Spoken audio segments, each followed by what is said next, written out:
Chat lords, welcome everybody. Welcome to another Healthy Gamer GG stream. My name is Alok Kanoja. Just a reminder that although I am a medical doctor, nothing we discuss on stream today is intended to be taken as medical advice. Everything is for educational or entertainment purposes only. So if y'all have a concern or question, please go see a licensed professional. Hello everybody. It has been a long couple of weeks. I have missed y'all. And I see that people are still tipping on our stream, which is great. Thank y'all so much. So welcome to another Healthy Gamer GG stream. We have an awesome interview today with one of the hosts of the Trash Taste podcast, which we're going to hop in just a quick second. And just a quick announcement that we have resource packs that are live for y'all. So this was something that we actually launched back in May. These are curated lists of YouTube videos that tackle particular problems. So at this point, we've got over 800 uploads on our channel. There's a lot of good stuff in there. The challenge is that there's this covert community, or there's this covert part of our community where people will ask for help, and then other people will recommend particular videos. And so what we've done is actually sit down and go through everything that we've done, and we've assembled them into sort of sequences of videos that kind of run things from start to finish. And those are resource packs are free, by the way. So there's also some interesting key points, takeaway points, reflections. There are a couple of exercises involved. So if y'all are interested in working on stuff like motivation or communication or relationships, we've sort of synthesized those resources for y'all. So check those out. Okay. So let us hop in actually, because I think our guest is on a timeline. So give me a second. Okay, let's do that. Yo, give me 1 second. Okay. Can you hear me okay? Yeah, I can hear you. Can you hear me okay? Yes, I can hear you great, but I may have to do something real quick because... All right, brilliant. Yeah, it's scuffed. Give me a second. Typical Twitch stream. Typical. For us anyway. Yeah. I don't know about you, but... I'm sure y'all are... There we go. Got it. Okay. Hello, my friend. Hi, how you doing? I'm doing well. How are you? I'm doing good. Thank you so much for this opportunity, by the way.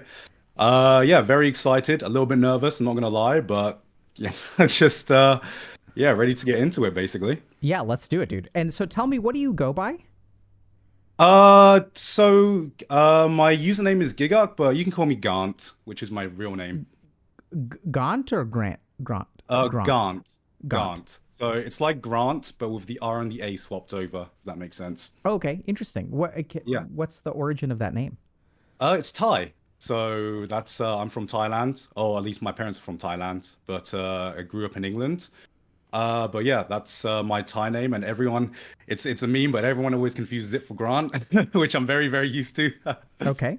Yeah, so I'm happy to call you Garnt. Gaunt. Yeah, Gaunt. Garnt. Okay. And so you're one of the hosts of Trash Taste. Yes, that's right. Can you tell us about that?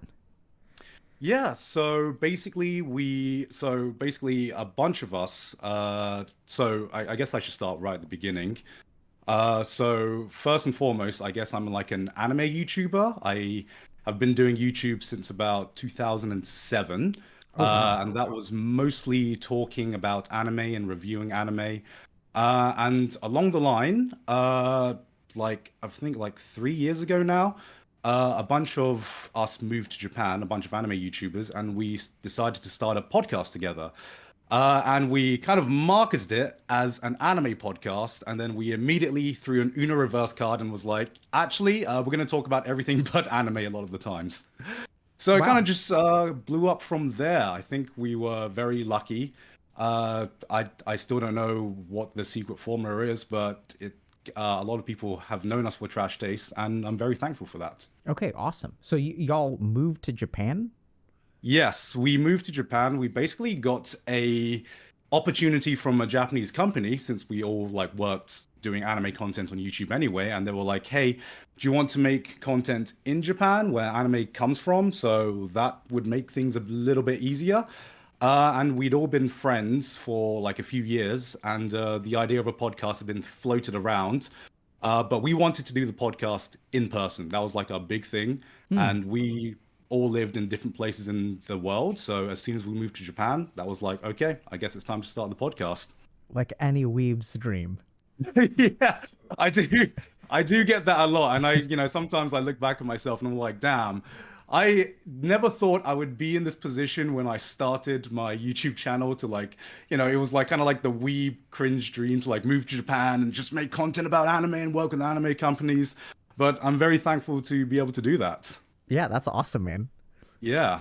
And is there something in particular you wanted to talk about today, or I mean, I'm I'm like free to just vibe or talk about specific topics. Thankfully I'm feeling pretty good about myself. I don't have too many in-depth things I want to talk about, I think. I guess while we're on the topic of anime though, I guess like one thing that I would love to ask you about is maybe like the relationship between fictional media, which I've always found fascinating because for me personally, like I don't know if this is a normal thing, but I've always found it easier to emotionally attach myself and emotionally invest myself in like a fictional story as opposed to sometimes even more in a fictional story than in real life. So like I've had I guess like real life events that have happened to me that have affected me less than sometimes watching a character go through a similar experience in a fictional story. and how do you can you tell me more about that? Yeah, sure. So I'll give you a specific example. I think the first time I really noticed this happening was when my grandma passed away. And that was back when I was like 22, 23 or something. And obviously, I was very, very close to my grandma, and I was obviously devastated, very sad that happened. But I remember like being at the funeral, and I didn't feel the emotions that I thought I was going to feel, if that makes sense. It all felt almost dreamlike, like it was happening, but it wasn't really happening. And then like I think like a year or like a few months later, I watched like this anime. It's an anime called Summer Wars, and part of the a big aspect of Summer Wars is there is this grandma there, and they have a very similar family dynamic to the family dynamic I had. And seeing like this is a slight spoiler, but a similar thing happened to the grandma in the story. And when that happened, it like all the emotions I guess I thought I would feel at my grandma's funeral kind of just like hit me all at once. And that's when I like truly got emotional. And I guess I just like wasn't expecting that. What kind of emotions did you experience watching the anime?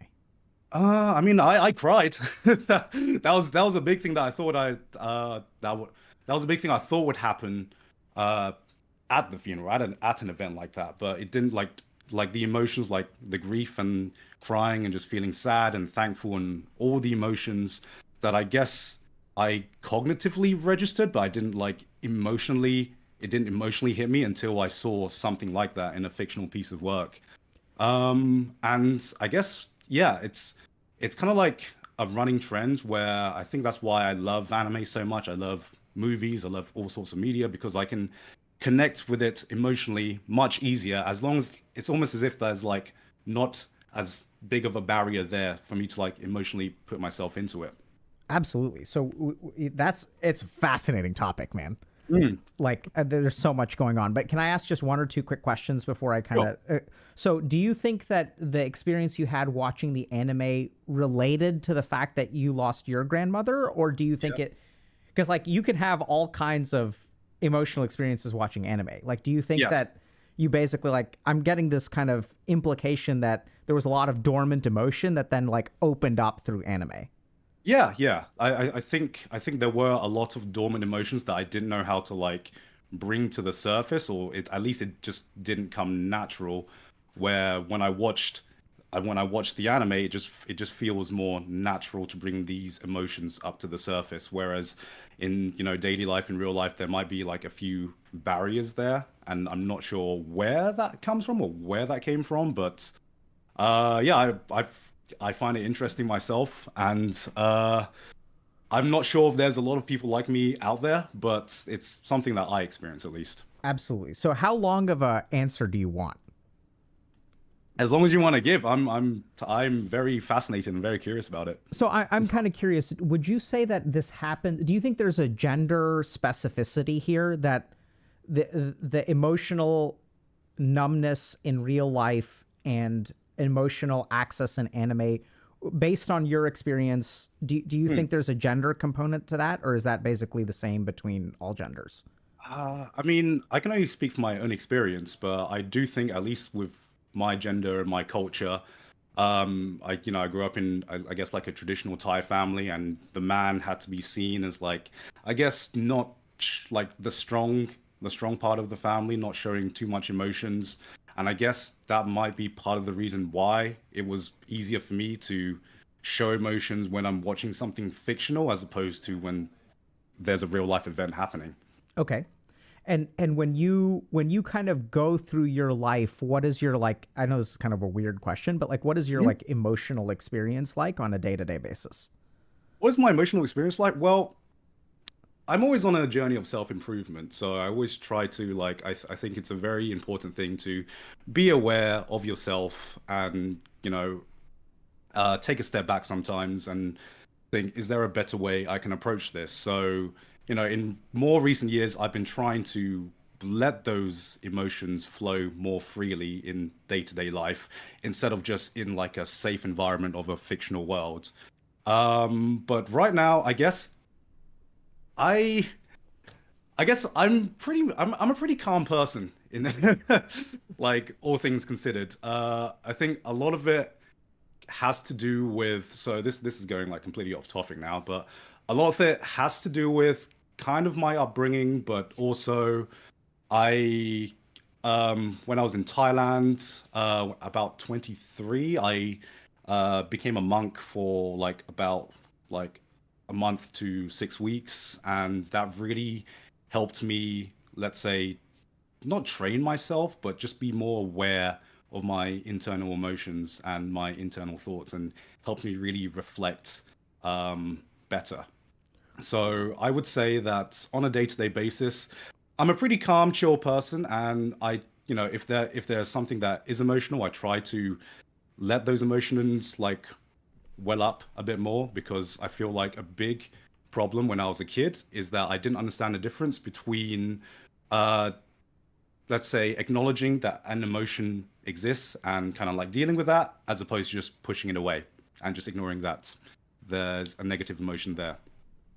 Wow, that's fascinating, dude. I have so many questions for you. Can so tell me a little bit about becoming a monk. Like, how did that happen? Oh yeah, sure. I mean, it's like whenever I say I became a monk, it's like, to me it's a pretty normal thing, because in Thailand, like Buddhism like is fucking massive there, and so a lot of people there are Buddhists, and when we are brought up, so I was brought up in a Buddhist family, so it's normal for the child to become a monk at least twice in their lives. Once when you reach teenagehood, and once when you reach adulthood. And doing that can bring good karma, good blessing to your family, to your parents as well. But I kind of did it for that reason, and also for different reasons. I kind of became a monk. So a lot of the times it's per tradition. So some people just become a monk for 1 day or 2 days or something like that. So in this instance, I decided to become a monk for a pretty long time. It was a month to a 6 week period. I can't remember exactly how long. It's been a very, very long time. And it can't, I decided to do it in a point of my life where I felt a little bit lost, and I felt like I needed time to really find out what I truly believed. Because actually, similar to the grandma event, like I had a point where I realized in my early 20s that I didn't know where my beliefs came from. Do I really believe these things because of my own experiences and my own thoughts, or do I believe these things because someone instilled them to me, because my parents taught me that way, or because my culture taught me that way? And so I kind of realized that, fuck, I don't actually know what I believe, what my view on life is. And I kind of needed some time to just reset everything, and get some time to really develop a good foundations within my own beliefs. And being a monk really truly helped that. It made me more confident in myself, and yeah, it was kind of like life changing for me. Can you help me understand what you kind of learned or discovered or how you got centered from that experience?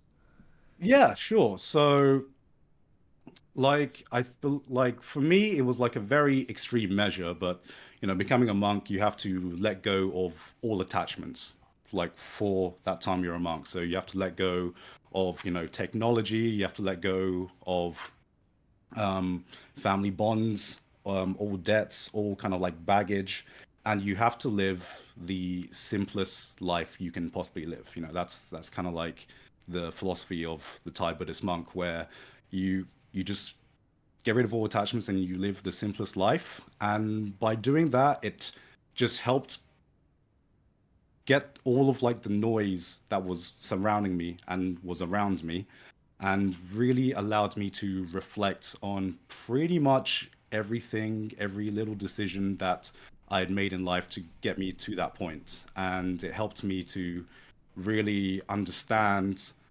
what kind of person I want to be and why I was the person I was at that time. Can you give me an example of what kind of noise you had in your life at that time? I mean, anything could be like anything could be noise, whether it be societal pressure to like get a job, or you know family drama, or some kind of like drama going on in my own life with relationships. And there was a lot of worries, and I went through a pretty traumatic experience just before that as well. And so there was just a lot of emotions that stopped me from really taking the time to really focus purely on myself and focus purely on nothing else, and just living the simple life and figuring out what kind of person I am. And what did you figure out about the kind of person you are? What? That's a very loaded question. Um, I figured out that, a big thing at that time was I would kind of like try to do anything to please another person. I would go out my way just to seem like, just to be liked, or come off in a positive manner to another person. And I realized that a lot of the negative relationships I had in my life at that point stemmed from the need of, I guess, like positive affirmation for someone that maybe didn't really matter as much as I thought they did in my mind. And it really helped me shape the relationships and the people that I surround myself going forward into the future. I'm very blessed now because I think I have a lot of very close friends, very a lot of friends that I cherish dearly. And I remember growing up, my mum was like, "You'll make the friends of your life in university, the ones that will stick with you to the end." And that just didn't happen. And I thought there was something wrong with me. And then I just realized I was kind of like going about it the wrong way. I guess that's like one of the things I figured out that Wow. I kind of like put into my life philosophy going forward. And so how did that shape your relationships going forward? How did that shape my relationship going forward? I would say it gave me confidence, um, more confidence just to, how can I word this? Uh, it gave me more confidence in, and I know this is going to sound cliche, but it made me more confidence in just being myself, and instead of trying to warp myself to become someone another person would like, I would try to find people that liked me for me, as opposed to kind of like reforming myself in different social interactions to come off positive to the other person. Sure. So it sounds like you used to chase people's acceptance. Yes, yeah, acceptance was the word I was looking for. Thank you. Yeah, and it sounds like you really just started being comfortable with kind of who you are and Yeah. acknowledging that people may not accept you, but that's actually okay. Yeah, yeah, exactly. I guess I figured out that like it was not worthwhile to pursue connections and relationships if I didn't feel comfortable just being fully myself around people. And over time, that would only put strain on the relationship because subconsciously I would not really want to uh, sustain the relationship, and I was only doing so for some kind of like acceptance and affirmation, and that was the wrong way to approach it. So, Garnt, oftentimes when people are in those situations, they kind of, one of the reasons they can sort of almost become dependent on the acceptance of others is if like they're afraid of like loneliness, right? So if you kind of think Yeah, about, okay, if I don't behave this way, yeah, then this person like won't hang out with me anymore. yeah. And is that, so it sounds like that resonates with you? Yes, yes, So that so does. how do you think it is that you, because like essentially in order to free yourself of needing Hmm. the acceptance of others, you have to be like okay with the consequences of them leaving you, right? Yes. How did you get to be okay with that? Because I think it's that needing another person that really keeps people stuck.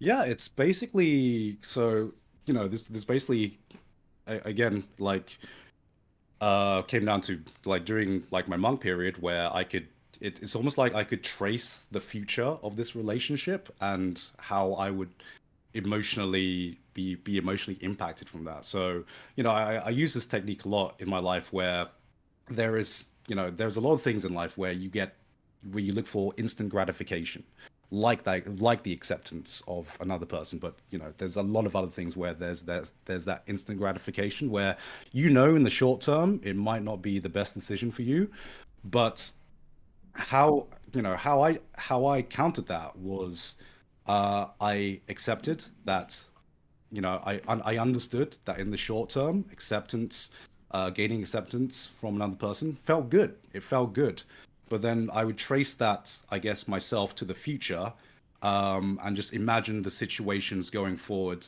and me just not being happy and realizing that it would never fill that loneliness gap that I was searching to fill, and instead just make the loneliness even more expanded, just because it would make the loneliness even more expanded, uh, just because I had I was faking like myself to be someone else, so I wouldn't really feel like I'd found someone who I had a connection with. Um, and it was like imagining the long-term effects of that made me realize that in the short term, that is not the way to fix your life. And I always look for, long-term solutions and long-term things in pretty much every aspect of my life. Yeah, I mean, I think it's fascinating how often we trade feeling good for being unhappy, Yeah. right? That's a trade we make so much. Yeah. And oftentimes I think it's just really hard to kind of play that tape through to the end and really realize that in a paradoxical way, when I look for someone's acceptance Hmm. and they accept me and I feel good, it's weird because we don't think about that as like the coin that Yeah. we pay for that as our own unhappiness. Yeah. And it's really challenging. Yeah. But because we tend to think that feeling good and accepting the acceptance of others will make us happy, where I think what you sort of said, it makes a lot of sense, where what it really does to you is makes you more alone because Yeah. then you're not being accepted for who you are.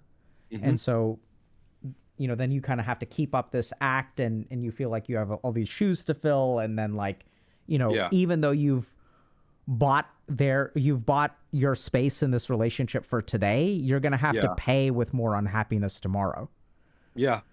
I think like a good way, like I guess the way I imagined it, but I'm like kind of remembering like the literal visual image that I had when sometimes like I was meditating and stuff like that. It always felt like, before I became a monk, like whenever I'd go out, whenever I'd socialize, there would be like a mask on me. And sometimes it would be like several layers of masks, and it would get like heavier and heavier, and like I kind of just like imagined just like taking like the mask off and just you're naked, you're vulnerable, but if you find someone that accepts you without wearing any masks, that was the kind of connection that I wanted and I realized and I searched for. And yeah, that was one of the aspects that I kind of like realized afterwards. I was like, okay, let's start off with a clean slate. And for a time, I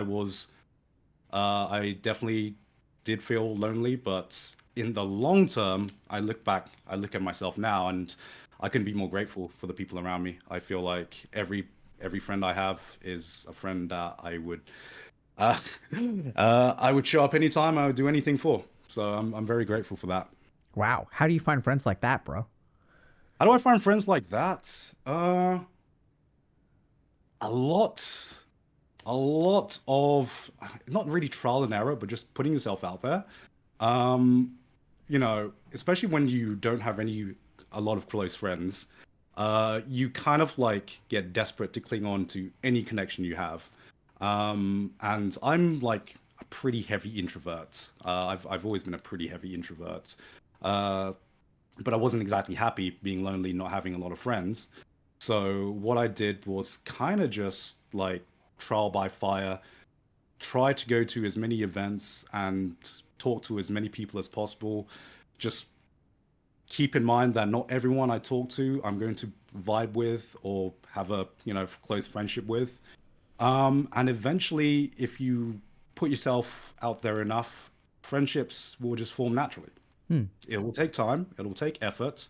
It's not an easy or fast process, like we talked about the instant gratification. But in the long term, it'll happen naturally, and you'll have a strong foundation of friendships and connections to build off of. Wow. Sounds like it takes a lot of effort. Yeah, I mean, it to me it took a lot of effort just because, like I said, I was a really heavy introvert. I remember growing up, I basically never went out and kind of like never socialized, never went out to socialize with other people. I just kind of made the assumption that people will come to me eventually in life, and the realization that that just doesn't happen, and I Hmm. have to make an active effort to pursue uh, pursue this, uh, pursue relationships, pursue friendships, was like a big switch for me. So, going back to kind of your original question, you said you were asking about like emotional connection to anime. Why do you think it's easier for you to emotionally connect to anime? Mm, I think just because to me it feels like a safe space. To me, when you're watching a fictional piece of work, because it's fictional, it feels like there won't be any judgments or anything like that, maybe. Like I said, I grew up in a culture where showing emotions was like not like kind of like frowned upon, maybe not frowned upon, but definitely not openly accepted as much as it is today. So I guess like fiction and anime in particular just became like my safe haven, just to be like, hey, this is the place where you can show emotions, you can feel emotions, and you don't have to feel guilty or worry about judgment from it Why not? What makes that safe? because it's not real, right? It's fiction, and it sounds counterintuitive, but because it's not real, you can to me it felt more real than a lot of real life events. So it's a weird counterintuitive Yeah, way that my emotions worked. I think I think that makes a lot of sense. Can I one thing, Garnt, you seem to be going in and out of focus a little bit. I'm Oh, not quite sorry. sure why, but Let me now you're mess in with it. focus. Okay, sorry. For some reason, it seems to. No, it's okay. Okay, For some reason, it I'll sometimes will keep an eye on focus it.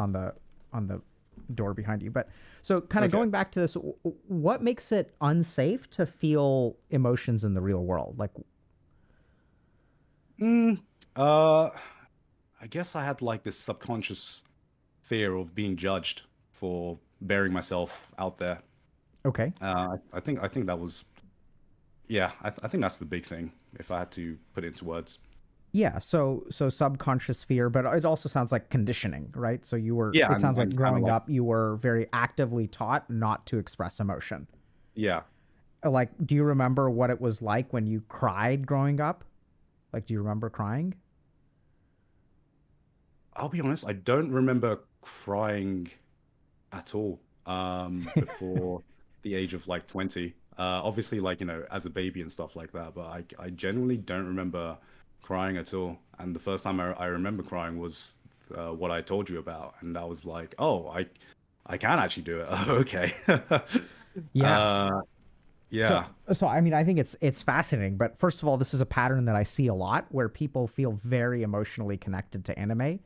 I've Hmm. even worked with some people who I would almost say are like addicted Right. to anime induced emotion, Yeah.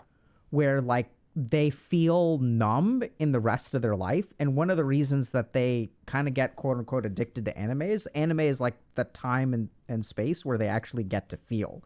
They actually like Yeah. feel alive and connected to these like stories and narratives. And I think there's a lot of different pieces to that. The first is that if you look at anime has larger than life emotional evoking experiences, right? So like Right. the colors are super bright, the crying that happens in anime is like really anguished, right? Yeah. And like it's very very, there's music involved, there's like a lot of kind of like building up to stuff. So if you sort of think about the medium itself, it is Hmm. very very high octane emotion. Yeah. So I think that there's a group of people out there who are kind of emotionally expressed. The reason that I asked you about a gender component is because there's good evidence that especially men Hmm. are emotionally like conditioned to be numb. So Right. there's something called normative male alexithymia. So alexithymia is essentially like emotional color blindness. Yeah. So and this is true of a lot of women too. A lot of women can be alexithymic, but I think from a cultural perspective, men are more often taught to be like emotionally suppressed. Yeah. And so when I you would agree with have that. in a certain amount of suppression, right? Your grandmother passed away, and you almost described like a kind of like a depersonalizing experience, which is Hmm. actually a trauma response of like it kind of feels like a dream, like you feel really numb. So Yeah. what's going on in your brain when you feel numb? Your brain is actually actively suppressing all emotions.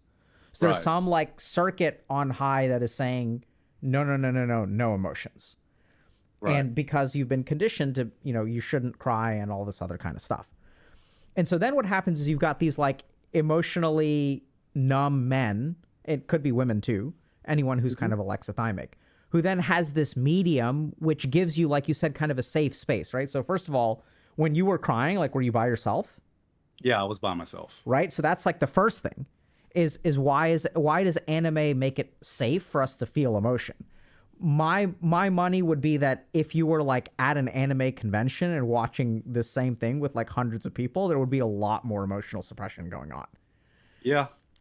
And so the safety of it is that you can have this emotional experience kind of like on your own with no one watching. I think it's very very emotionally evoking.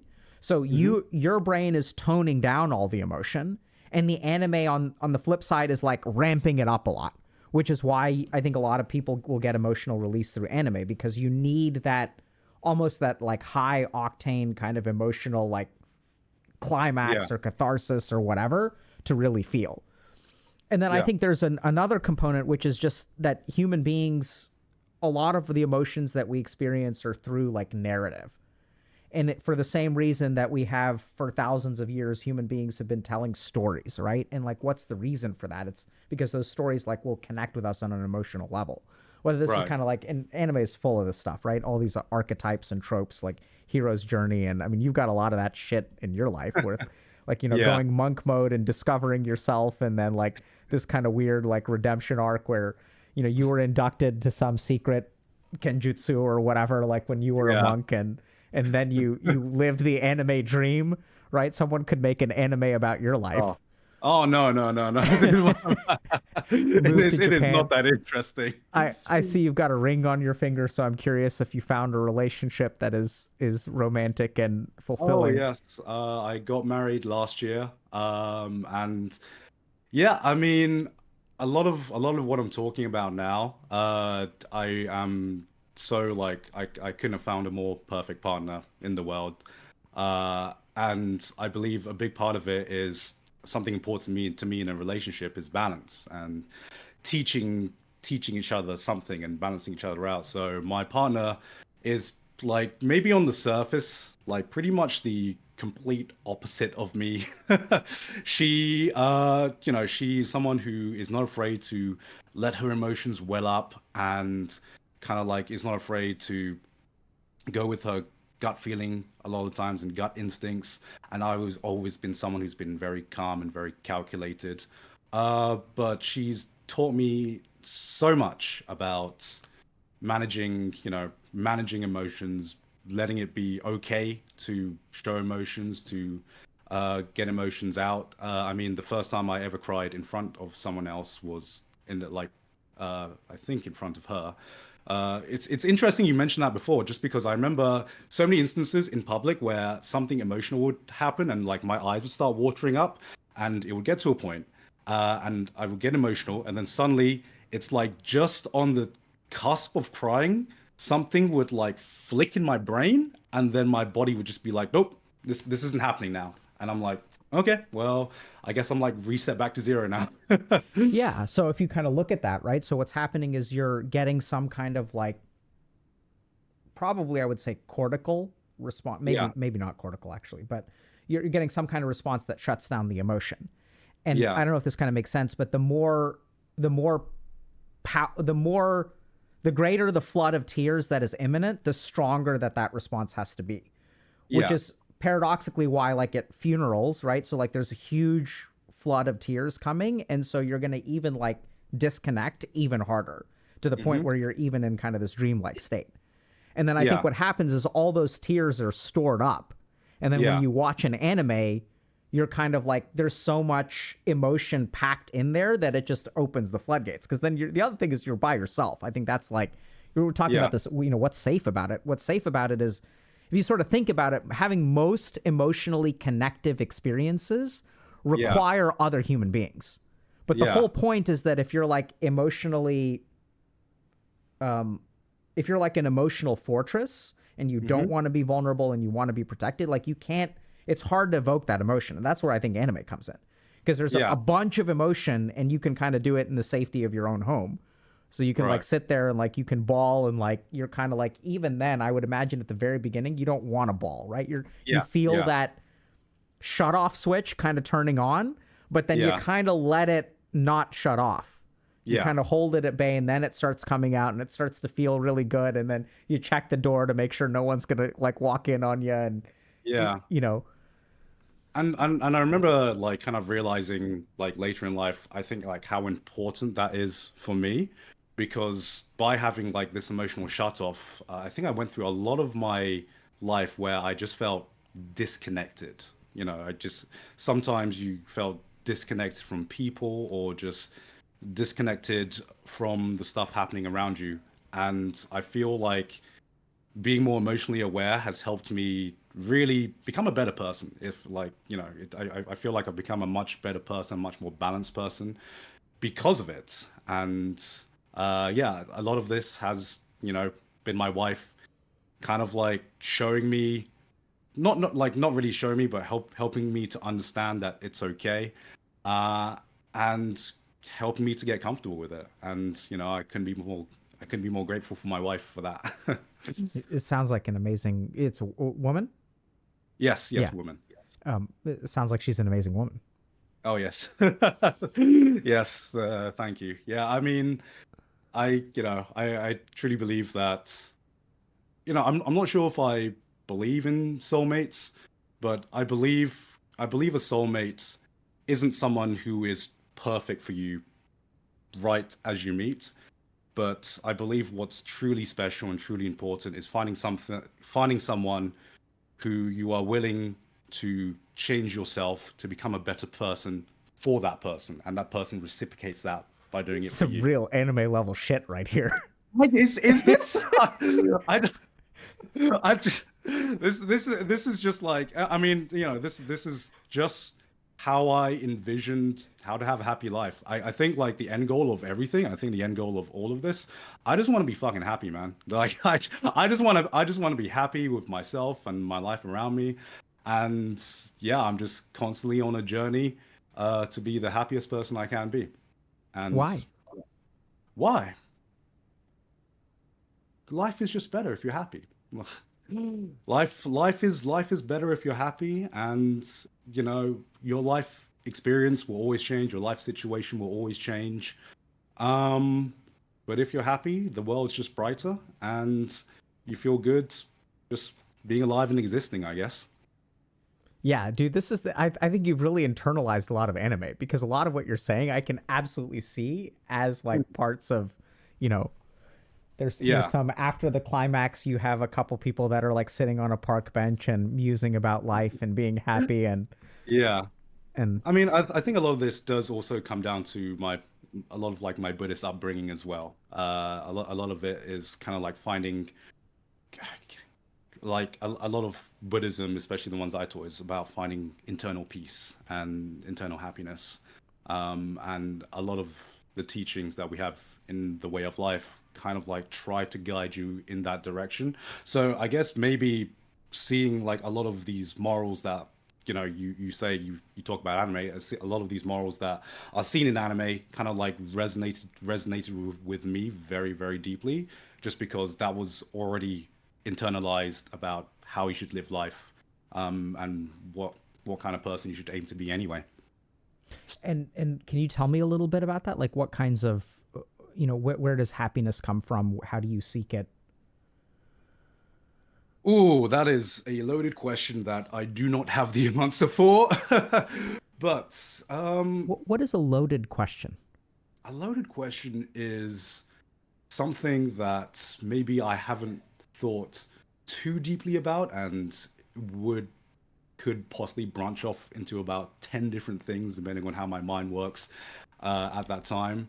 But I mean, what is happiness to me?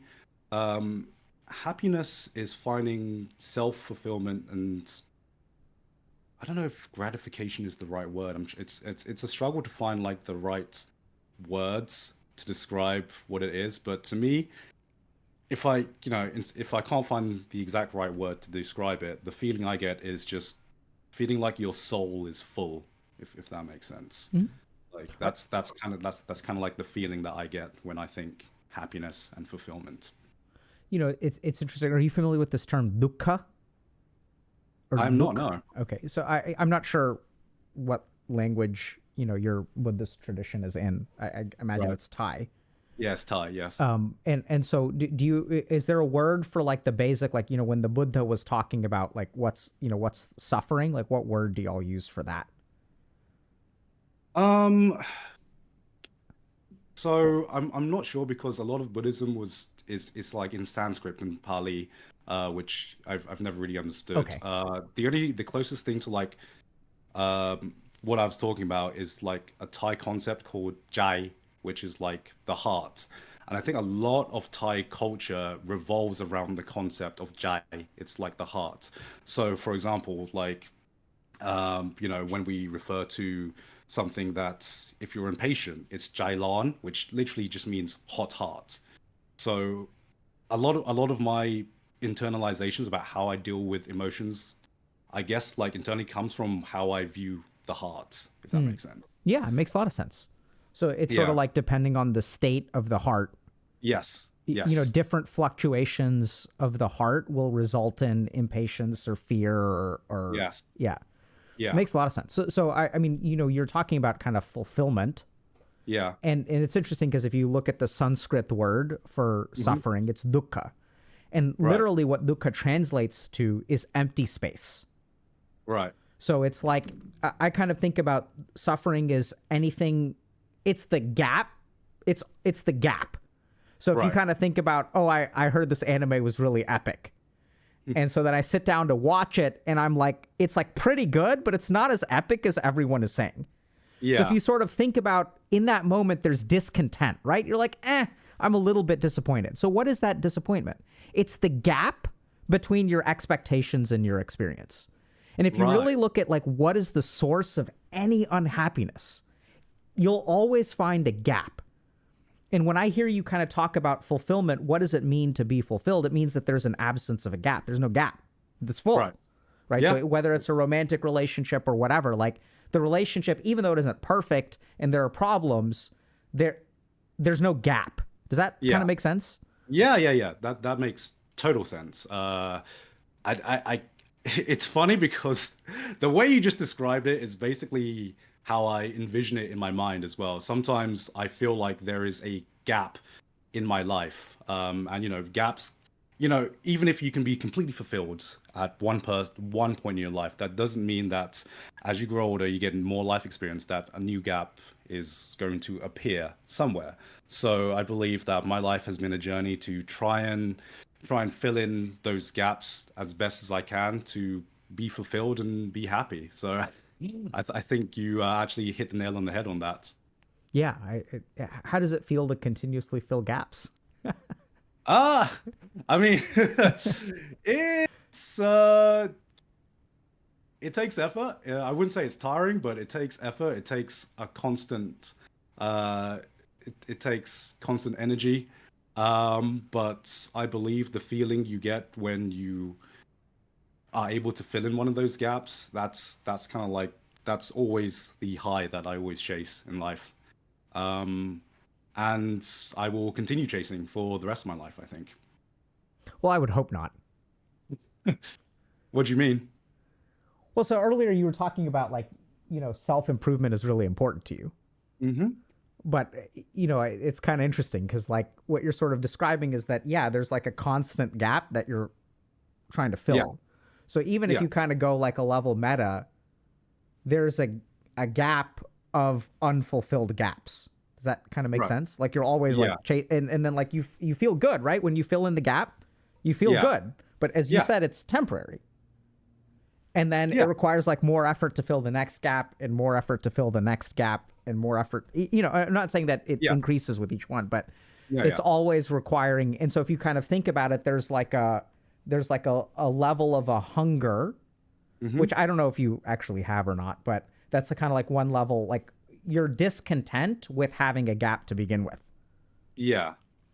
That's interesting that you say because I guess like this conversation is helping me find out a lot about myself as well. Um, I've Sometimes never what we do been, here. yeah, I've never been the type of person who has felt comfortable sitting still, you know. I don't know what it is, but I always like to be working towards something. I guess that's what drives me. And I guess part of that drive, I mean, I like the way you word it now. I think having that drive to do something is filling in a gap for myself. I feel good working towards something, and if I'm in a point in life where nothing seems to be happening, then I actually feel unfulfilled. I actually feel like I don't really have a purpose or something I'm working towards. So I think, yeah, subconsciously I'm always trying to work towards something, doing something new. Yeah. And how does it feel to be constantly improving? I like it. I like it. I I like, can see that. yeah, I like being on a journey. I don't think a perfect person exists in this world, but I believe striving towards perfection can only make you a better person. And I'm not saying like perfection, like as a concept that, I have to be the perfect. I'm not like a perfectionist to be like I have to be the perfect person, and anything less, I am unsatisfied with. But having having something you work towards is to me something that gives me fulfillment and happiness as well, and Yeah. purpose in a lot of I, ways. I think there's a really subtle. So sometimes when I hear that people are like constantly into self-improvement, Hmm. there are kind of two shades of people who are into self-improvement. One is it Right. almost can feel like an addiction where I need to be better, I need to be better, I need to be better. Yeah. And if you kind of look at like the addiction to self-improvement, it can come from a fundamental lack of acceptance with yourself. Right. Like I'm not good enough, And if I get better, I will then be good enough. Yeah. But since that feeling comes from you, it doesn't actually come from any external thing. No amount of accomplishment makes the feeling go away because it's not really coming from the lack of external accomplishment. It's coming from you. But I don't see that in you. What I actually see in you is something that's very different, even though it looks very similar, which is that it sounds like devotion to the process of improvement is what really helps you feel fulfilled.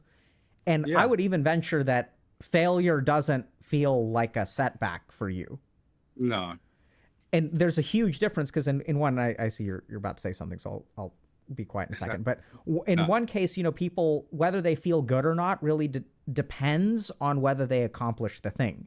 Whereas on the flip side, being devoted to self-improvement is sort of like an action as opposed to a goal, I think is what really can lead to a lot of contentment. And oftentimes people get the two confused because they look very similar because both people are devoted to self-improvement. The big difference is for one person, their feeling of contentment depends on the improvement itself. Whereas for the other person, they're actually free from the actual improvement. And it's kind of the devotion to the attempt that their happiness comes from. Yeah. I honestly, I think I was going to say something, and you pretty much said everything I wanted to say. Yeah. I mean, I don't want to be a better person because it's like, like a constant goal. I just like I feel like if I lose that drive, and if I forget what a good person is, or if I ever forget that, then that's a slope to, like, how can I say, it's like fall back down the hill. And so I've completely lost my train of thought here. Sorry. um what I'm trying to say is I'm always trying to be self-aware of myself, right? I always try to take a step back and reflect on myself as a person. And I think doing that is a healthy process, just to make sure that, one, you think that you're on the right path, and two, to kind of like figure out if you're really happy. I think self-reflection is very important because unless I met some people who always live in the moment and never look back. And I think if you never look back, then you can never tell how far you've come. And I think that's I think that's a very important aspect of anyone who's on a life journey. Yeah. Yeah, dude, they're really heavy anime tropes, bro. Is it? Yeah, it's great. I think this is part of the reason that anime is so resonant with people, right? Because I think it mirrors our experience of life. But I mean, I think you're talking about a journey and really being able to look back and see how far you've come and being kind of content with the bumps along the way. Yeah. While we're in this topic, though, I was curious because I guess, like, while we're talking on the topic of like holes in your life and things that maybe you're not like completely fulfilled with, one thing I've always battled with is the concept of like a home, right? Because I, as someone who has Thai parents, born and raised in England, like throughout a lot of my life, I've always had a lot of people talk about, going home, or this place feels like home. And I guess, like, I'm reaching the point now in my life where I'm just like, I should probably try to think about settling down somewhere, because I've lived in England, I've lived in like Japan, Thailand, China for a bit as well. And I think a lot of that was subconsciously me trying to find a place that I felt like I belonged. Because it's like weird, because it's not like I don't, like, I'm uncomfortable in somewhere like England or Thailand, for example. But for example, when I go back to Thailand, I love it.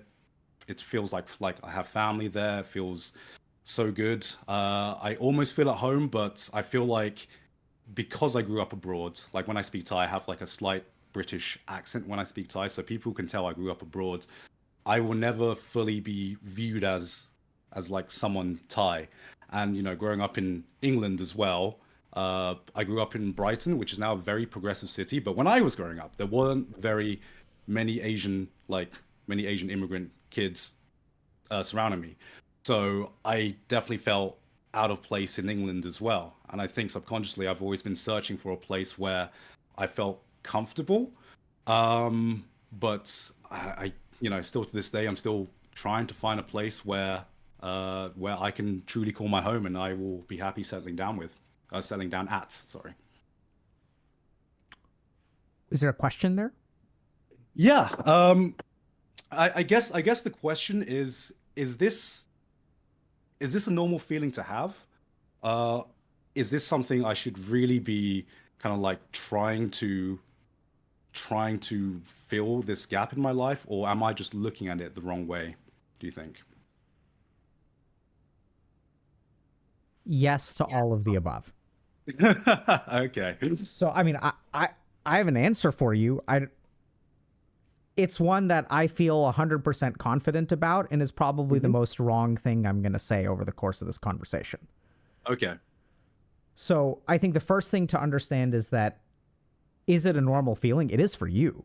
I mean, Right. your karma is very unique. Like, you were not born to have a home. You were born Right. to find a home. Right. So, like, I think this is should you pursue it? 100%. And I think you're going to find your home, but I don't think that you're going to, I think like that, like finding your home is part of your journey for you, Right. especially. So you're like an expat, grew up. So Thailand's not your home.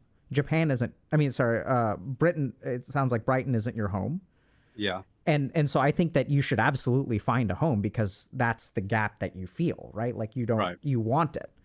Yeah. But I don't think that this is the tricky thing. I think, are you thinking about you're wrong? I think you are, in the sense that I don't know how much of finding a home is like doing internal work or improving. I think it's just circumstance. So you're also like a nomad. Like, your karma is nomadic, Right. and I think you're going to keep on nomading around until you find your home, and you'll know when you get there. And Okay. it could be Japan. How do you feel about Japan? I mean, I love Japan. It's very, very amazing country to live in. I love the culture there. Um, it's definitely not a place that I think I could call home in the long term. It's this feeling in Japan where I'm, I think like I'm accepted, but it's not where I belong, if that makes sense. Yeah. It's, and I want to find somewhere where I belong. That's kind of like what, the nomad kind of life of like what I've been searching for, where a lot of these places I am accepted, but there's something in me where I feel like I don't truly belong there. And yeah, it's it's kind of like it's I don't know if like I'm being too picky because there are aspects I love in everywhere I've lived where I love one aspect, but there's other aspects where I don't really like for example in England I love all my friends there. I feel culturally I feel I vibe with England a lot, and a lot of my closest friends are in England. uh I just I just never felt like I truly belonged in England personally. I much prefer the kind of like the climate and the way of thinking of Thailand, and I definitely do feel at home there in a lot of aspects. Uh, but like I said, even though I am Thai, uh, I, a lot of my interactions in Thailand have had that like I guess slight barrier just because they acknowledge me as Thai, but they don't truly see me as like someone Thai there. Yeah. So, Um, yeah, and very similar in Japan as well. so I mean, So is home a place? I don't know. That's a very good question. I think maybe home. I've been grappling with that question a lot. Is home a place or is home like a feeling? Because this is gonna sound like super cheesy, but like the closest thing I have a feeling to like a home now, um, is like when I feel like I'm at home. Is it doesn't really matter where it is, but say I've traveled home and every time I went on a journey, my mom would always cook me the same meal just to be like, "Hey, welcome back. Here's mom's cooking again." And like the feeling I get was just like every time I take like that first bite, or like I smell her cooking when she's just like, when I open the door and I come home for the first time, I see family for the first time in years or months or years sometimes. I'm like, that's like the feeling I get when I truly realize, oh, okay, I'm home now. This is a good feeling. And I guess, yeah, that's kind of like the feeling I am searching for, that, is not, let's say, that is more internal and not dependent on, seeing family and things like that. Does that make sense? Or Yeah, yeah. But I'm confused. You're saying it doesn't depend on seeing family? Because when you describe home to me, it sounds like you're talking about family. yeah, I guess so. I guess family is a very important thing to me. Um, so I guess family is a massive thing to me in terms of having a home. Could I live with my family? That's No, I know. that's a different question. But yeah, So my Japanese is rusty, but tadaima, right? Tadaima, yes. And so that's what you're looking for. Yeah, yeah, And so I think there are a couple things at play here. The first is that literally it sounds like you're looking for home in the wrong place, in the right. sense that you're looking for it in a place. I don't know that it's in a place, especially when I hear you talk. I mean, it Yeah, sounds like home to you is a particular meal or things like that. And when you say you don't know if you can live with it, you don't even live with your family. Like you've Yeah, got a new one coming, right? So right. you get to craft your own. And I Yeah, suspect that 5 to 10 years from now, like I think you're sort of like in I think you're totally fine, but I also think you're kind of like looking in the wrong places where right, you're like, okay, I don't feel at home in Thailand. So that's your answer, right? It doesn't mean that you need to make yourself fit in Thailand, or you need to right. make yourself fit in Britain, or you need to Yeah, make yourself fit in Japan. If none of those things feel right to you, that's not your home. right, And so what's going to happen over time is you're going to keep looking in different places, and one of two things happens when people don't find a home. They keep right. looking everywhere until they find their home, which sometimes happens, like place number 3, place number 4. You look like you're about to Right. say something. Go for it. I won't Oh, no, stop no, you. no. I was just Okay. burping. Sorry. And so either you'll find it, like maybe it'll be the States or, some other location or whatever. And then the Right. other option is that, what's going to happen is you're going to like be looking for it, looking for it, looking for it. You're going to do your podcast, whatever. You're going to Hmm. come home one day and your wife is going to be there and y'all are going to hang out or something like that. And then Yeah. it's going to feel like home. But Right. I don't know that you need to go looking for personal improvement, which is, I'm afraid, something that you may be doing. Like, oh, like I need to like allow this to be my home, right? Like I need to like become a Right. better Right. human Right. being and accept. No, like that's, no. So, And then it's not a place and it's not personal improvement. It's something that you're going to grow into. Like, I don't know right. if you're thinking about having kids, but if you like have kids and stuff, like, Yeah. you, I you kind mean, of work your way into home. I think a lot of the reason a lot of these questions has been cropping up is because I didn't really put much thought into it. And then, I'm 33 now, and the idea of kids is something that, we've definitely been playing around with. Not too soon, but something that we have been aware of. And that's kind of like, I guess, where a lot of this like anxiety comes from, to be like, oh shit, like I need to like, it's fine living the nomad life now when I'm a YouTuber and I have all this freedom and stuff. But when I have responsibilities, when I have a kid, I'm like, okay, I want a stable life for my kid. Uh, so it's kind of like trying to find that balance that I would be happy raising a family in. Yeah. So I think, my experience, and I've worked with a lot of people who have kids. I don't know how else to say Right. that. But I think that a lot of times before you have kids and before you have a home, you're like looking for stuff, but it's kind of, you're trying to figure this out with like a Hmm. blindfold. Like I think a big experience of life is that your kids will carve out the home for you. So like a lot of times, especially when it comes to kids, like we think that we have to set everything up before the kid comes along, but I mean Right. the kid is going to screw everything up anyway. Like there's just Yeah. no way that you can adequately prepare to be a parent. You just can't do it.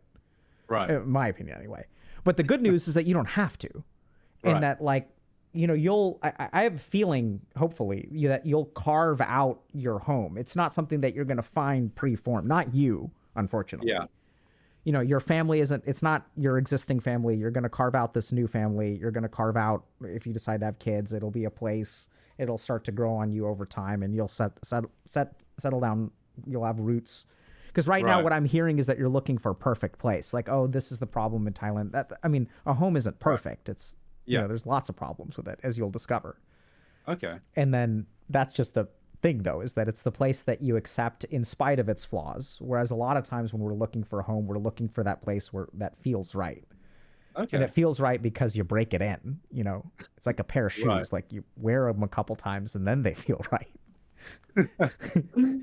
Oh, yeah. Thank you very much. I mean, I never expected to talk about any of this coming on, if I'm being honest. This is just something that just kind of came to me as we were talking about Great. all the previous things that we were, mentioning before. I can't remember. Yeah, I can't even remember how this conversation started at the beginning.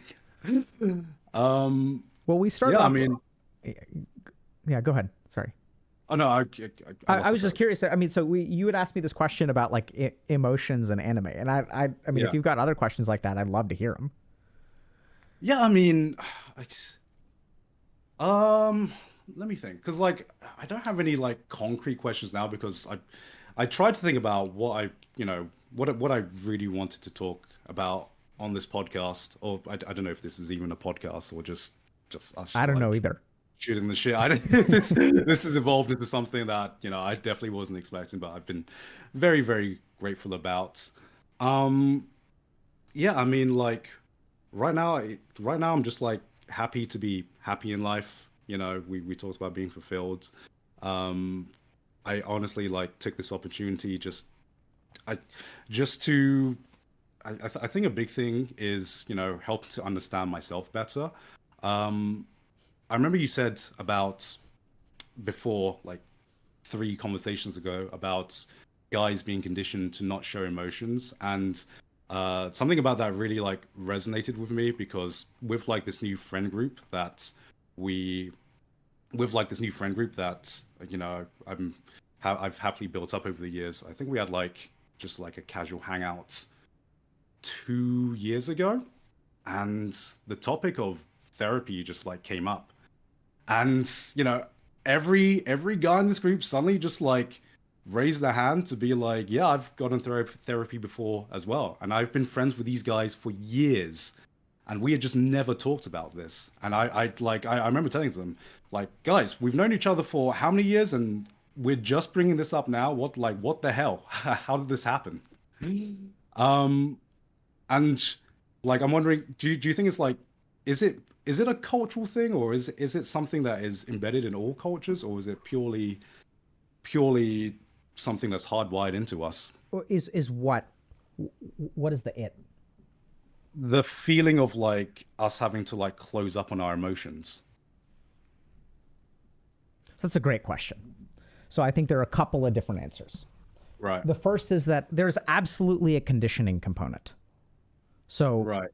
For whatever reason, and this isn't, is it more true of men on average? Sure. But I think that there are plenty of women or non-binary people who grow up in circumstances where they too are taught not to display emotion. I think it looks a little bit different. So, for example, a lot of the women that I work with are taught to equally, or they're sort of taught that there's certain safe emotions that you can display, but you fucking better not display any of the unsafe emotions, right? Yeah. So you can't demonstrate discontent or disrespect for authority or frustration, or you're allowed to cry if you're a girl, in some circumstances, but you're not allowed to get upset.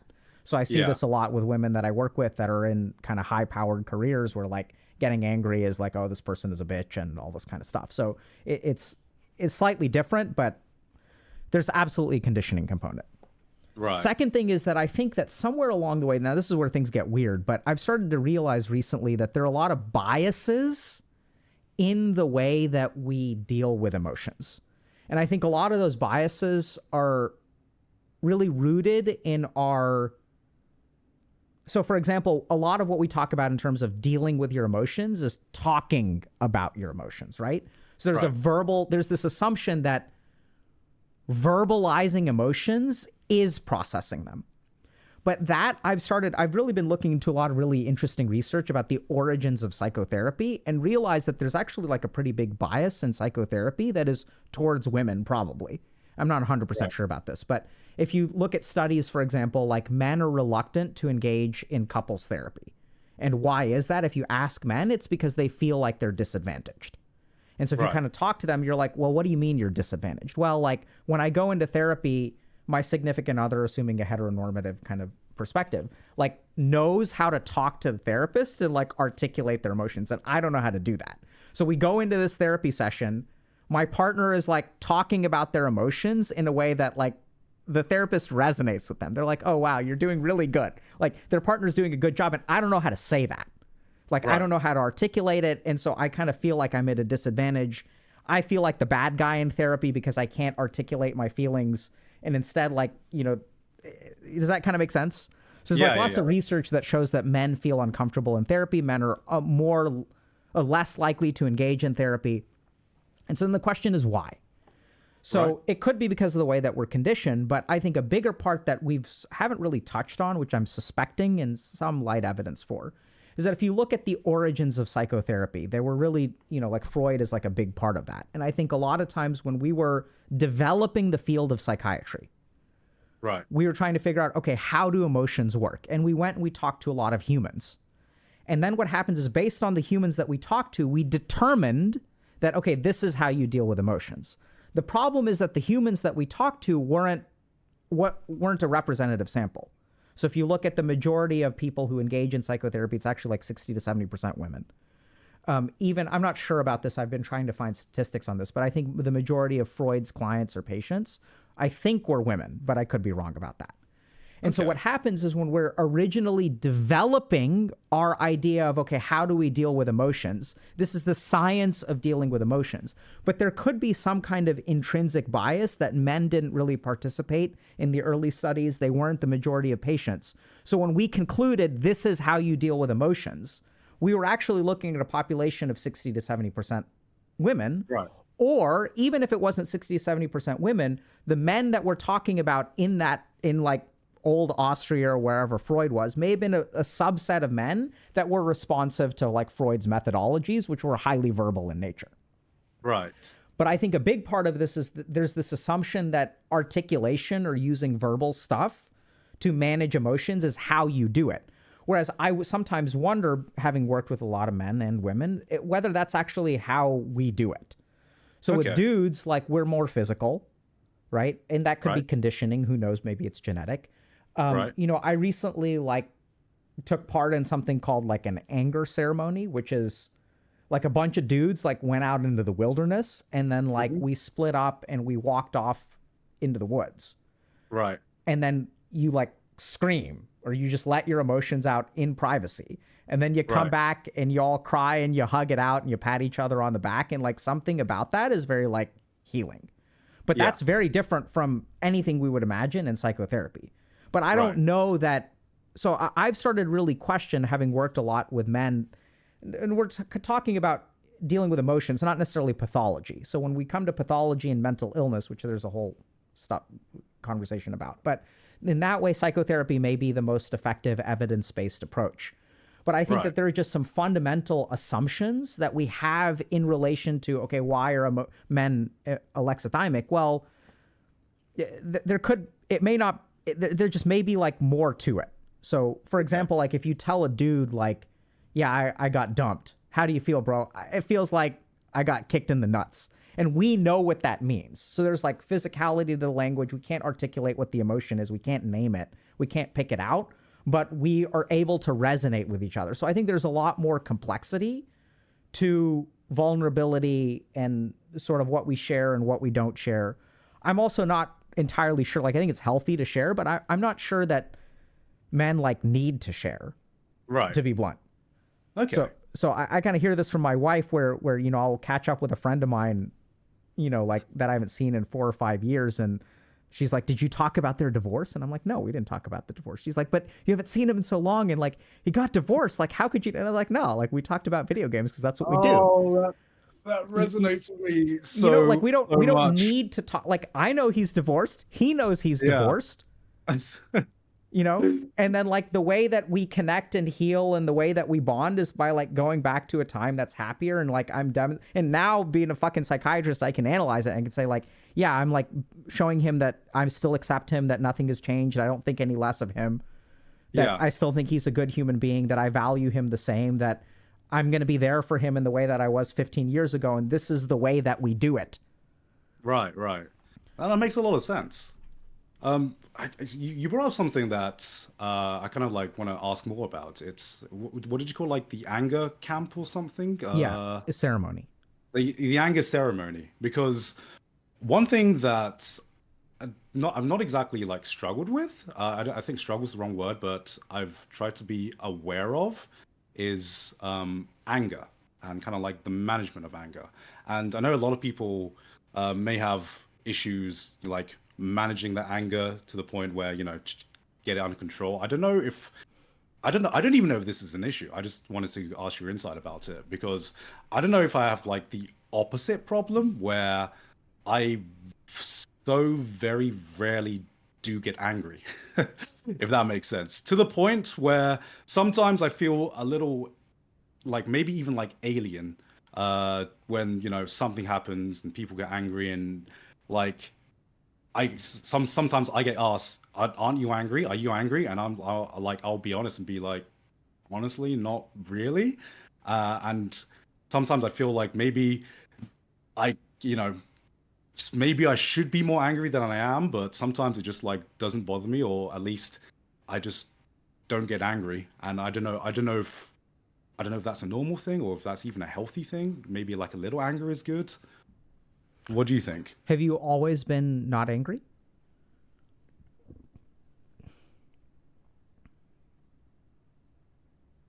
I've always very rarely gotten angry. I can't remember when, but I just didn't like the feeling of being angry. And I think my like I don't know if this is something that happened instantly or something that was like conditioned over time, but I just never liked the feeling of being angry, and I just like something my brain was just like you should not put your energy into like it's not the best to put your energy into that emotion because you don't get anything positive out of that. But I guess what I found now growing older is that I feel weird for sometimes maybe being like a bit too chill and not getting angry enough, even if I should. I'm not sure if a little bit of anger is healthy or not. So it sounds like early on you concluded that anger was a bad thing to feel. Yeah, yeah, I guess so. I guess that's like just to me. I'm Or sorry? I guess just to me that being angry just wasn't a pleasant experience or a pleasant emotion, if that makes sense. Yeah. And how did you come to that conclusion? Um, hmm. I think maybe some of the times where I got angry before, I never felt good afterwards. I guess I never felt good after being angry. Um, I think I'm not sure what happened or if this is like a culmination of different events, but this is gonna sound so weird, but I remember being in a league game once and and um and I remember being in a league game when I was like addicted to league at like one point in my life. And I remember the game just wasn't going well, and I just felt anger. And then I stopped playing the game, but like that anger just like didn't subside. And I'm just like, why am I feeling this? Why am I letting this get in the way of like everyday life? Um, and every time I felt that lingering anger, not like I use League, which obviously a fucking meme, but even in like other aspects that have happened to me, I just hated the lingering anger and holding on to this lingering anger. So I kind of like maybe subconsciously kind of like averted the anger um, going forward more and more as I grew older. Yeah. So is that a problem? Is it a problem? Is like I like is it healthy to have a little bit of anger, to show a little bit of anger, or is this something I need to be aware of? What do you This think?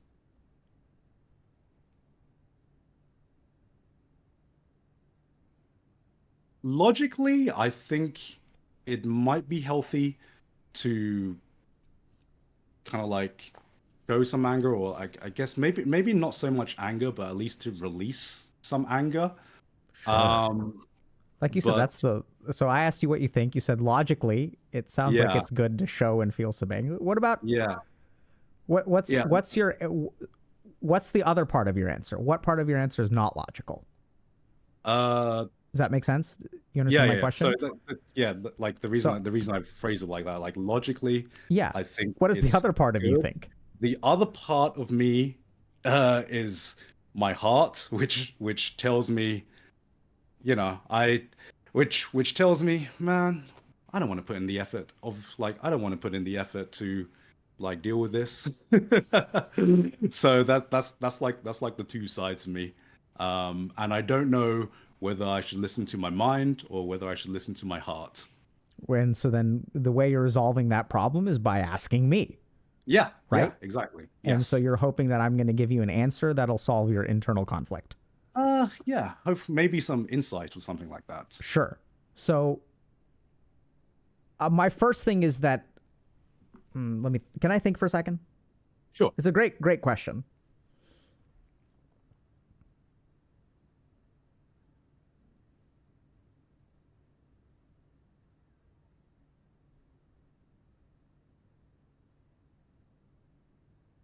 Okay. So you're asking a theoretical question about anger, right? Should Right. I get in touch with my anger? Should I let myself feel it? It sounds Yeah. like there are negative consequences when you've been angry. The whole League of Yeah. Legends thing, it sounds like it hasn't served you well. Yeah. I'd be curious whether your parents punished you for being angry when you were growing up. I think they kind of instilled in me the kind of same philosophy, which is anger is bad. I think a Okay. lot of it comes down to that as well. Yeah. Were either of your parents angry? No, okay, actually, this is okay. Okay, now that we're talking about it, a lot of things are rushing back right now.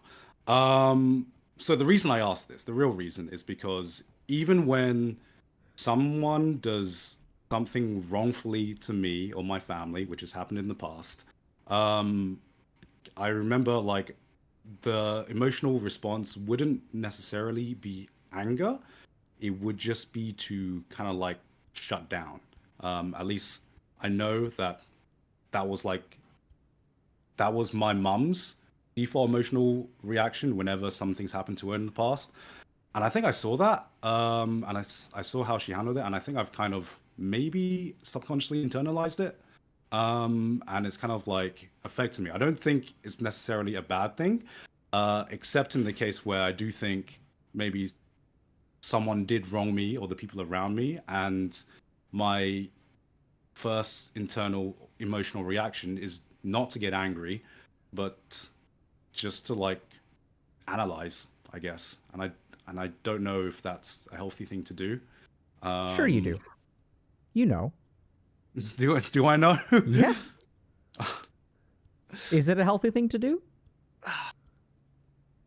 I think I think it yeah. I th- I genuinely I don't know because it makes me feel like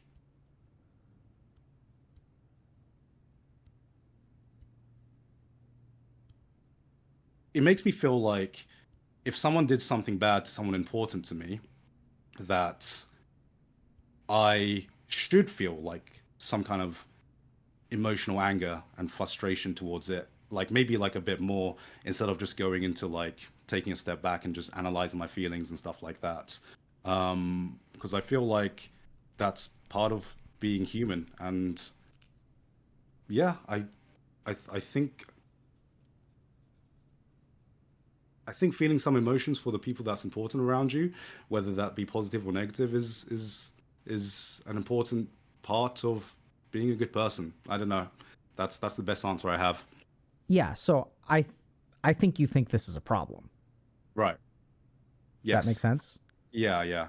Yeah. So like I could even ask, for example, like were there times in your life where someone did something to you and someone in your family should have been angry with them and they weren't?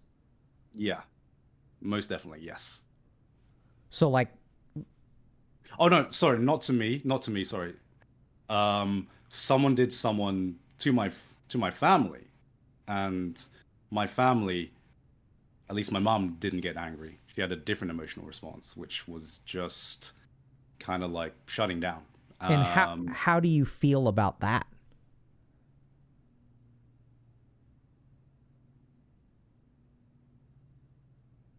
I don't know. I feel like I feel like it wasn't a healthy way to deal with her emotions. Um, and I've been trying to, I guess, like I thought it was a normal thing until I saw how other people dealt with emotions, dealt with anger, especially. And I was like, maybe I'm the weird one. Maybe my parents were the weird ones, just because the only people who I'd seen deal with anger and situations like this was my parents. So it was only after growing up and seeing other people that did I realize that um So maybe a it was lot a of little weird. realizations and stuff. So I'm going to go back, okay? We're Okay. good, Garnt. We're going to get there, okay? Okay. So how did it so someone in your family was wronged? Yes. And what Yes. should your mom have done? My mom should have, uh, I feel, cut that person out of their lives, or at least make sure that there was some kind of repercussions to what that person did. Sure. Um, and I do very much believe in forgiveness, but I believe that forgiveness has to be earned, and I don't believe like my mom is such a nice soul, such a kind soul, a forgiving soul, which is kind of like the reason why that I think she forgave this person instead of just like trying to like revel in the anger. But to me, I kind of felt like maybe that person didn't do something to earn the forgiveness, and it was my mum, being the bigger person and looking over it. But uh, I do feel like there should have been some kind of like even just emotional repercussions. So how do you feel about that? How do I feel? What is the emotion that someone in this situation that you watching your mom forgive this fucking person who didn't deserve it? And I like, guess anger. holy shit. I guess anger. Yeah, you think? Yeah. Wow. He, Okay. Here you are asking me, should I feel more anger? And it's like, it's right there. You just don't know what it looks like. Ah, okay. Wow. I feel dumb now. Yeah, yeah, I guess I do hold some anger towards that. And I guess I didn't realize that up until Fe- this very moment. Feeling dumb is anger too, by the way. Okay. Who are you angry with when you feel dumb? I'm angry at myself. There you go. Right. But is frustration the same thing as anger, you think? Is it? Sure. Okay. Frustration is anger, diet anger. Okay. Okay. It's a more, I imagine you're better at feeling frustrated than you are at feeling Yes. angry. Yeah. Yeah. I guess like when you ask me how I felt, it's like my first internal thought was frustration, and I was Yeah. just like, I always like I guess painted that different as anger. Anger was like a much stronger emotion for Yeah, me, if that makes sense. absolutely. So frustration is an umbrella emotion. Yeah. And Okay. even and especially for men, anger can be an umbrella emotion as well, because for a lot of men it's the only emotion that we're really allowed or conditioned to express, like, oh, I'm gonna get pissed, like, you know. Right. And then, like, I'm a lot of anime questions too, like, how do you feel watching these like anime stories of like vengeance and righteousness, and like, I'll does be that honest. I've never really gravitated towards those kinds of stories. I can appreciate it from like to me. There's like two different ways I view media. Right. There's me viewing it as like critically. This is a very well constructed story.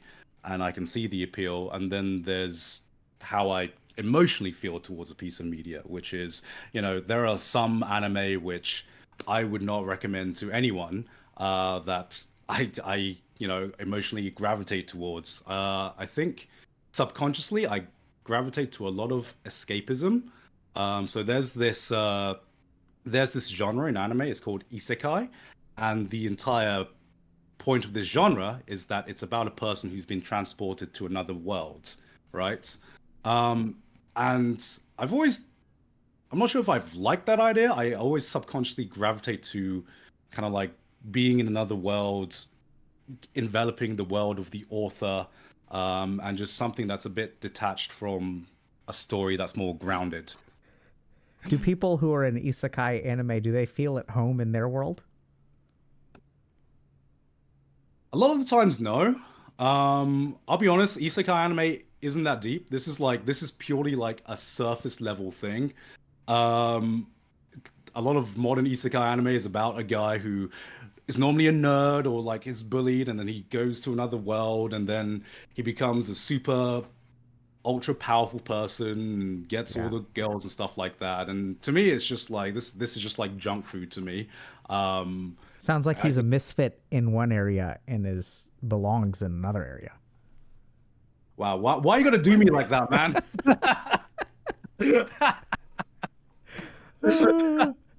Right? Yeah. I mean, you're completely right. Yeah, you're now you say it like that. You are completely right. Yeah, I guess so. I mean, it's not like not all of the genre is revolving around that. I've always loved, whether being a misfit or not, just like enveloping like a world of fiction. I've always like even not just anime, but like video games as well. That's probably why like JRPGs is like my favorite genre, just because I can just, not exactly be someone else, but just experience something that I wouldn't get to experience in the real world. Yeah, I mean, I think I'm being a slightly facetious here. I'm now curious if we did a study about, because there are studies about video games and personality, and we know that certain kinds of personalities will gravitate towards certain kinds of video games. I'm so curious if you could do a study about what kind of anime people watch and like psychologically what their temperament is or what kind of internal conflicts they have. I'm curious about it. I'm sort of shooting the shit with you, and we can go back to the anger thing. But oh no, I think it's telling. Yeah, I do think that, and this is not that really scientifically radical, but the media that resonates with us for a reason, right? It's because there's something in here that we see out there. Yeah, and we're colorblind in here, but we see it out there, and we're like, this is what I'm feeling. I can relate to this. This is like, this misfit person, and now like they're going to this place and they're being this amazing human being, and your parents pressured you to fucking be an engineer or whatever. And now you've transplanted, literally isekai'd yourself all the way over to fucking Japan, where you have an anime podcast, and you found your people, which are not normal people, by the way, right? Because the isekai world is like a magical world where the normal human beings like don't understand. Yeah. I mean, yeah. Your life is basically an isekai anime. I'm gonna use that quote next time. Right? I mean, misfit to society goes and carves out their place, making a job with a fucking the podcast called Trash Taste. Oh fuck! Well, how normie is that? Right? Not normie at all.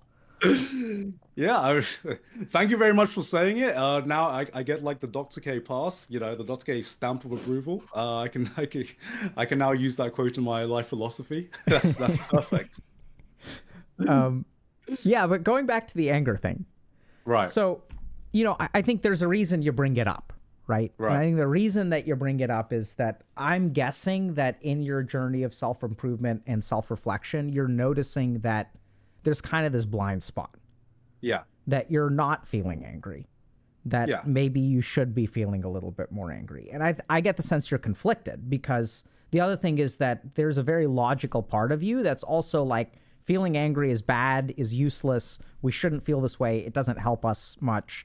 we didn't like the way that the anger used to linger with us. So there's like a lot of objective reasons why you don't want to be angry. Yeah. Then there's this whole other shit about your mom is a saint, and you're not allowed to be angry at a saint, right? Yeah. Right.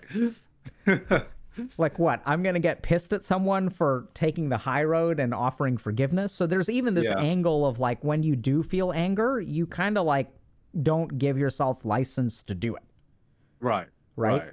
Yeah, that's a very good way to put it. And so I think there's a lot, and that's very common. So oftentimes when we suppress our anger, like I would guess that when you feel angry, you probably feel guilty with it, which oftentimes, because we're like, why am I angry? I should be better than this. Yeah. There's a lot of shit going on there, which is really common with anger, by the way. So the first is that we learn early on that anger is damaging and doesn't help us. So we start to suppress it. The second is that sometimes when we feel angry, we feel guilty for it because we'll get angry at people who don't deserve anger. So then we'll suppress it even further. And then you'll make these logical arguments about how anger isn't helpful. There'll be some amount of conditioning, and then you end up with this blind spot of anger. Now, the reason it's a problem is because just because you're blind to it doesn't mean that it doesn't exist. And what we tend to see in people who are blind to their anger and don't allow it space is that it like pops up in other areas that are like confusing to other people. So, you know, I have no idea. I'm not saying this is the case, but if we were to ask your wife whether you sometimes get passive aggressive, right? Instead of just getting upset about something, you like make some fucking logical argument that is actually emotionally driven. And then it gets like very problematic because the real problem is not being vocalized or addressed because you don't, you know, you're not allowed to be upset because someone did something that was completely rational. But like, so then what the real challenge with anger is that if you don't really acknowledge it or notice it, it starts to pop up in other ways. Yeah. And then you try to fix those problems, but those aren't actually the problem. Right. The next thing is that if you don't really get in touch with your anger, sometimes people can take advantage of you and you'll become a little bit of a doormat because anger is a emotion that is evolved to protect our territory. That's really what anger is about. Yeah. It's like when someone violates me, like the way that I coordinate my response is anger. So I'm going to cut off ties with them because I'm not going to let them violate me again. Going back to this stuff with your mom, super curious. We're not going to get into it, but if you want to talk to a therapist about it, interesting to explore. When she forgives someone, do they end up hurting additional people? And what's that going to do? That's going to make you even more pissed. Right. Right. And then you get stuck in this kind of thing where every time they forgive, they become more of a saint and you get more pissed. But then like, you're not allowed to be pissed at someone who's like such a saint.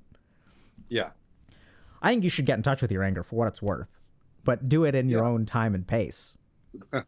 I mean, you said earlier, if you ask my wife, do I get passive aggressive? I'm not really a passive aggressive person. If something is bothering me, I kind of like I don't really have any problems just not really letting it out, but just having like, I would say more just like addressing it directly, if that makes sense. I don't really raise my voice. I don't really show the outwards emotions of anger, but I just talk. I guess the best way I would say is like the disappointed dad tone, kind of like talk, instead of outwardly showing anger or frustration. It's more of just like hey, this is really bothering me because you did this or you did this to this person, basically. If that makes sense. Yeah, I think it makes a lot of sense. I think disappointed dad is a very common thing for anger to get transmuted into. Right. And okay. I think that, I mean, I'm not saying you should be pissed more, but I mean, you're asking, is it a problem? And I'm saying these are the problems that I tend to see. I mean, I honestly asked not for like a yes or no answer. I believe sessions like this, I really value sessions like this. Because I get to learn something about myself, and that's why I think therapy is like definitely important, even if you don't necessarily think you have anything that's wrong with you or anything like that. I think getting a better understanding of the person you are helps, helps a lot, because it might be easy to think that you understand yourself, but even just today talking to you, I'm like, oh yeah, how did I like I've discovered things about myself that I think should have been fucking obvious.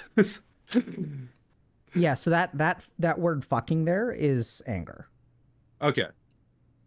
Uh, right? okay.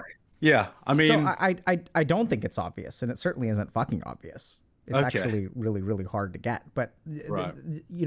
here you are, self improvement Chad, and this is the one time you beat yourself up, right? You can be like Right. all for growth and self Yeah. reflection and looking back and growing and no, but this is the one place that you're judgmental towards yourself, Right. right? How Yeah. does it Yeah. feel when I point it out? Um, when you pointed out, this is, there's two things. One, I'm happy I've learned something about myself. Two, I'm frustrated that I didn't see this earlier. Right? But it was, it's not like I did, like, again, it's like a very just light frustration. I'm just like, I'm just, like I said earlier, I'm just a dumbass. Yeah, I think your experience of it is light, but I'm noticing actually like this is the most emotionally uncomfortable I've seen you over the last 2 hours. And even when I Okay. pointed out to you, it seems like you're still kind of beating like, oh, there it happened again, and I missed it again, I missed it again. This is the Yeah. vibe that I'm getting from you now. I feel like moments like these, I mean, yes, I am, I guess, like emotionally uncomfortable. Um, but I feel like it's moments like these that, you know, help me learn and help me, I guess, uh, help me learn and help me understand myself and help me give me more, not experience, knowledge, no, insights. Give me more insights about the person I am and the person that I want to be. So, Yeah, so I would encourage you to also experiment with being a little bit less positive. okay, Like in like you you know, what I'm hearing is that you're making fucking lemonade right and left. right, And like it's okay to I know it sounds kind of weird, but it's okay for you to be angry and for hmm, you to like not grow from it yeah, and not become a better person right, because it and on the flip side it's like anger maybe for you is like have you seen Naruto? yes, I have seen Naruto, yes, Like so it's like Kyuubi no chakra, right? So like that's what it is, and it's suppressed right, and it's trapped and whatever. And I think ultimately if you look at even things like flow states and stuff like that, your optimal performance actually comes from emotional activation. You need right, emotional activation along with like the cognitive centers of your brain like working together to get into yeah, your optimal mode of functioning. And even when it comes to some of this stuff like feeling disconnected from home and like because I'm hearing that sometimes you feel disconnected. That's the most common thing that you've yes, historically felt.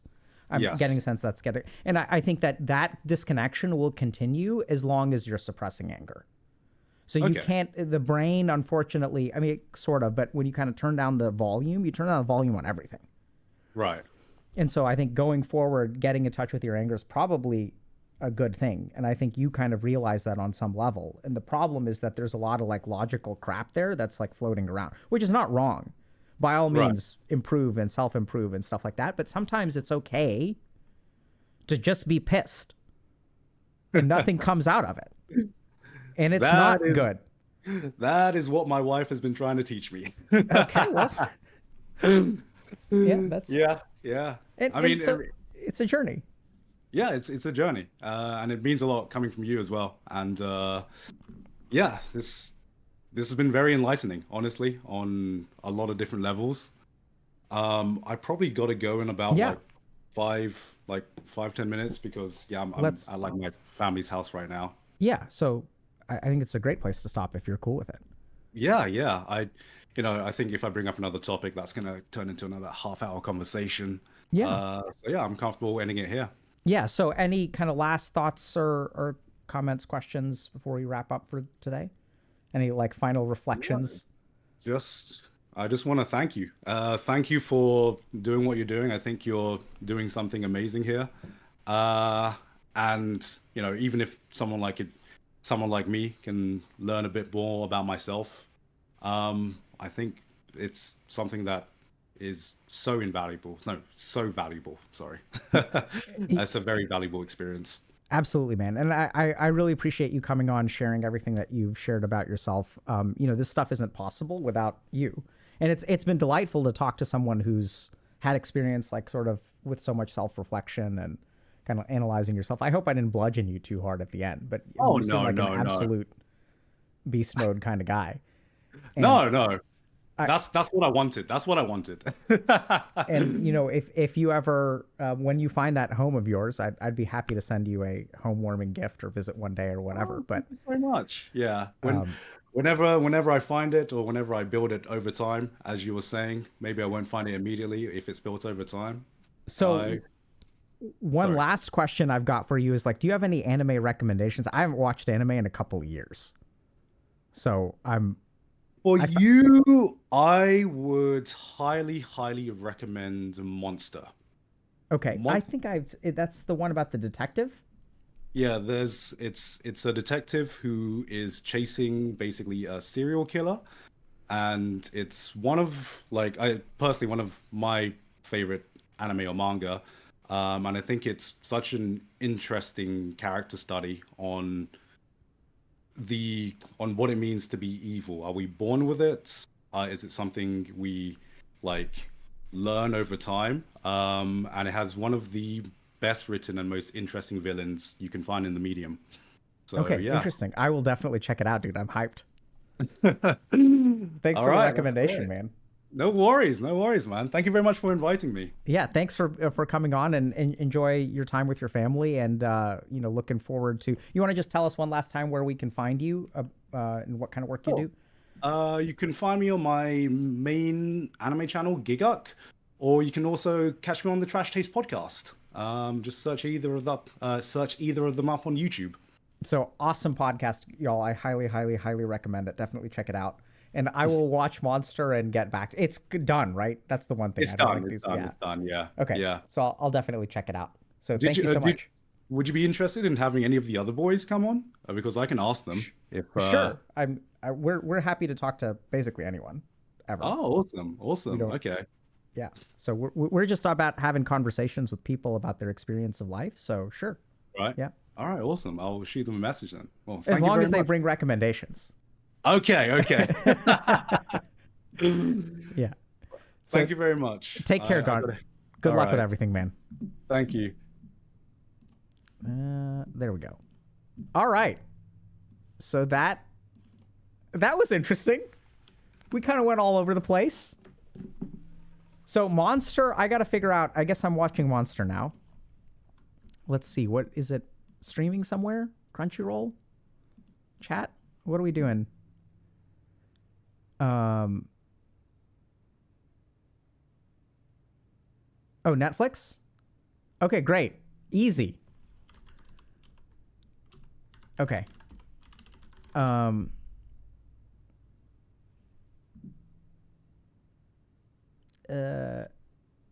okay. It's over 70 episodes. Okay. All right. Well, chat. I mean, back in the day, I used to be able to binge a fair amount of the anime. I used to be able to pound out 200 episodes in a weekend. You know? I'm still like on episode 200 something of like Shippuden. So I mean, and that I've been slogging through for like literally 10 years. So I'll watch like 70 episodes and then life will happen. Um, you know. So I still need to finish it. But I don't know, like the art style and stuff changes a little bit. And I get the sense that they kind of, and then there's so much filler. You know what I'm saying? Yeah, I can't do One Piece, chat. But I mean, as long as it's done, like if it's 74 episodes, I think I can handle that.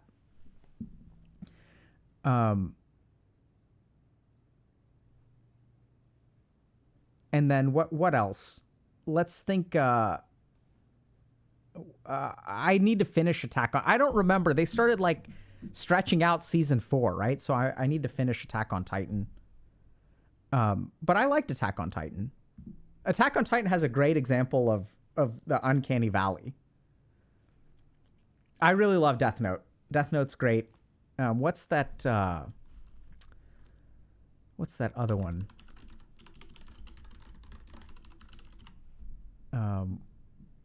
I liked Code Geass a lot. Yeah. So someone's mentioning Code. I probably one of my favorite animes of all time. So probably my top 3 are Full Metal Alchemist, Kenshin, first 2 seasons, obviously, and even really the second season of Kenshin. I don't think I've even seen anything after that. And then I watched Berserk a while ago, but I probably need to revisit. Death Note was really good. Oh, and HNG. That's definitely the top 3 are Full Metal Alchemist, Kenshin, and HNG.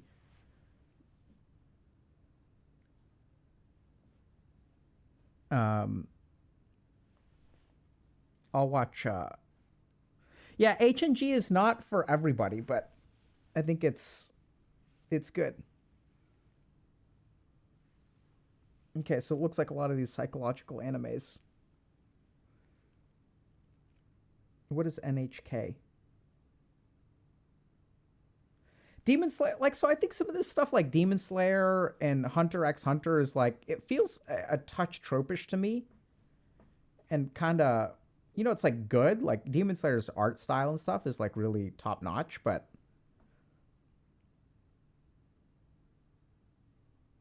it's like the same stuff. Yeah, so I mean, I enjoy some shonen from time to time, but maybe as I've aged, my tastes have changed as well.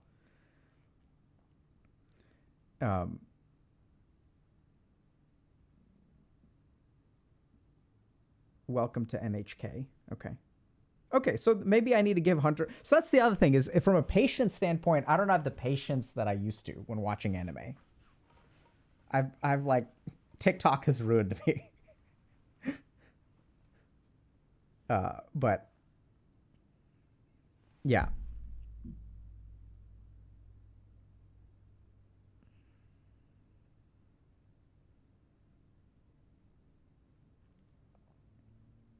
Am I on TikTok? No. I'm not actually. But greetings from Portugal. Well, thank you. I hope you're doing well in Portugal. Promise Neverland. I started the manga on that one. I hear really good things, so I need to finish that. I mean, Death Note is kind of Is Death Note, does that qualify as psychological anime?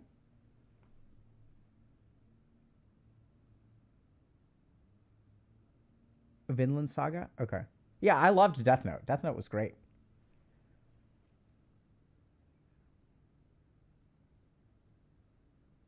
Yu-Gi-Oh! What is it? You made me play my trap card, or you unlocked? What is it? Says something about the trap card.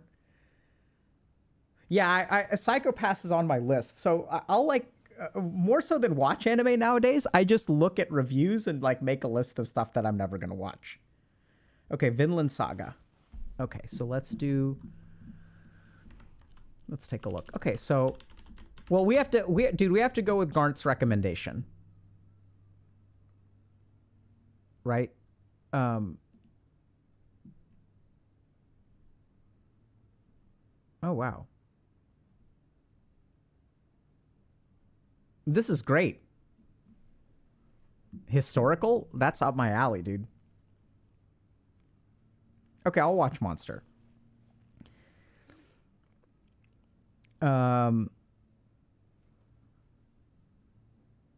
Cool, I will do it. Random Anonym is saying, yo, how much I missed. You missed all of it, my dude. But one thing that I think is super cool is how mainstream anime is becoming. Like, that's pretty cool, right? That we can kind of talk about this stuff. But anyway, Evangelion, not my cup of tea, chat. Unless did they redo it or something recently? Evangelion's old, right?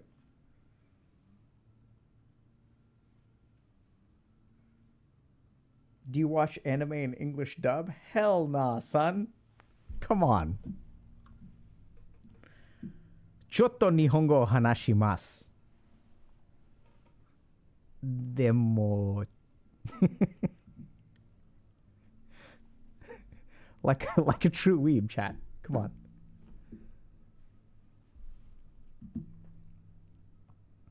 Right?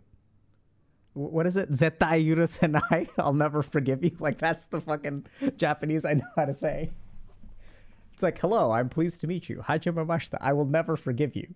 Sekai no tame ni. For the sake of the world, I will never forgive you. You just string together those. That's what happens. Like, you don't actually need to know a whole lot, right? It's like, that's the combination of it's basic greetings and then I will never forgive you and vengeance is mine and like whatever the other terms they use. Right?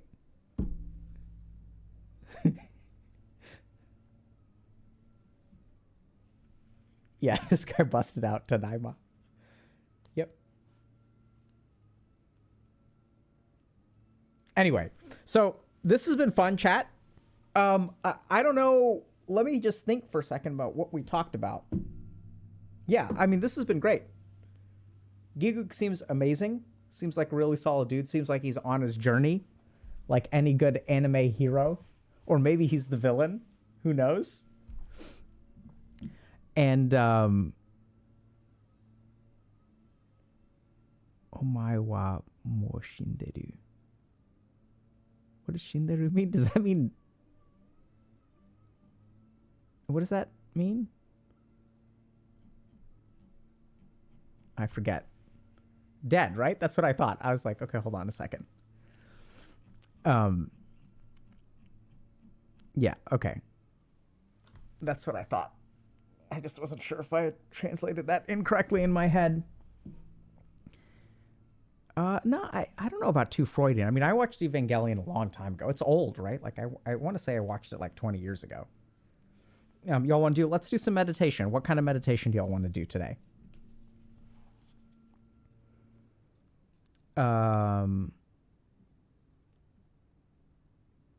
Let's do waifu meditation.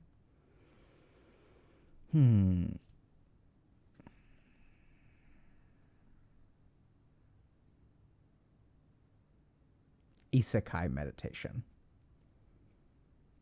Okay, let me see if I can come up with an isekai meditation. Let me think.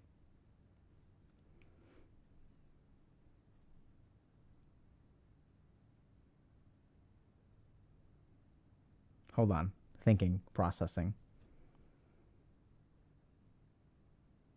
Okay. We can do this.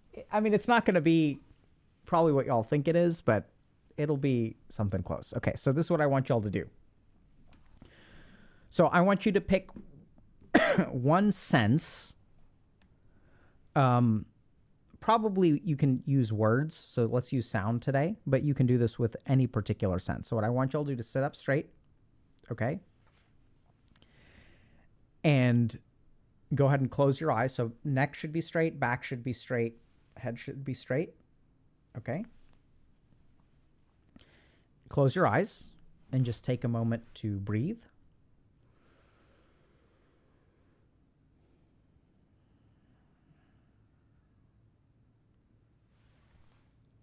And now with your eyes closed, I want you to start listening to my words.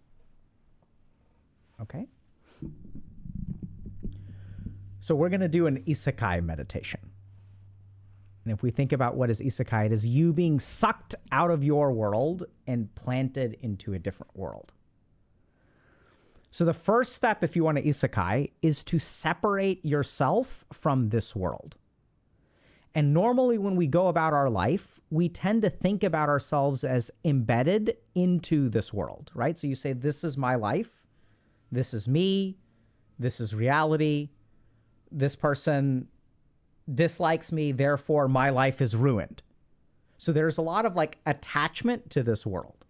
And if you want to get sucked into another world, the first thing that you've got to do is separate yourself from this one. So what we're going to learn how to do is create that separation. Okay, so as you close your eyes, the first thing that I want you to notice is the sounds around you. And hear those sounds and recognize that these sounds are part of the world that you are in. You are hearing these things. So the sound is out there, that is the object, and you are the subject. You are the one that is doing the hearing.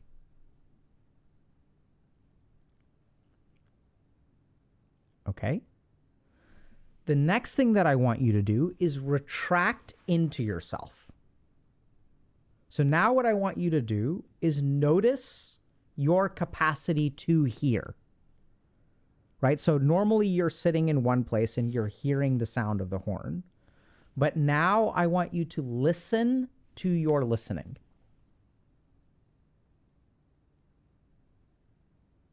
Notice that you are capable of hearing things, but that the faculty of hearing itself can be an object. That you are witnessing the hearing instead of you doing the hearing. Right? When you say, I hear a car horn or a truck or whatever, you are the one who's doing the hearing. Now what I want you to do is take a step back into yourself.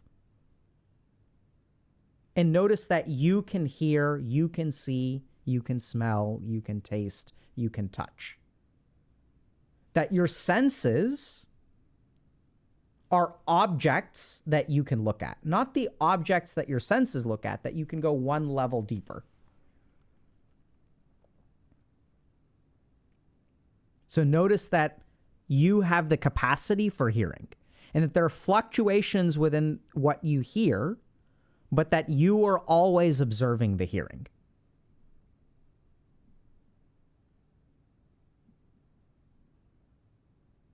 And now don't notice the sounds, notice you hearing the sounds. Say to yourself, now my ears are detecting this, and now they're detecting this.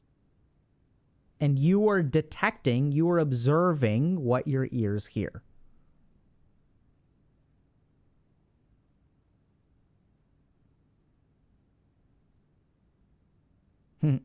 Very well said. You are now manually hearing. Beautifully put.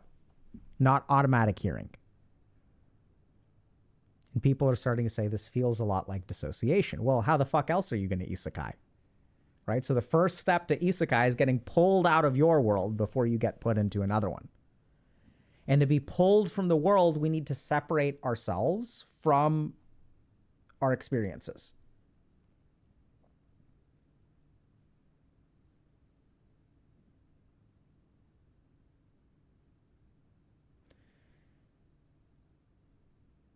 Now what I want you to do is just sit with that observation.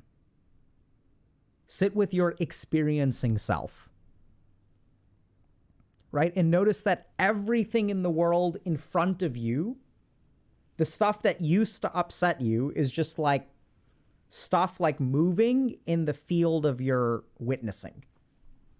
It's all like stuff happening on a screen.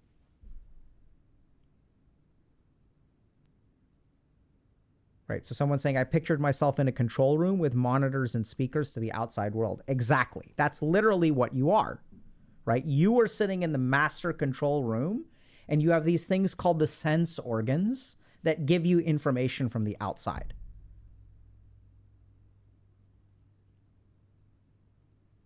So now what I want you to do is focus on your breath.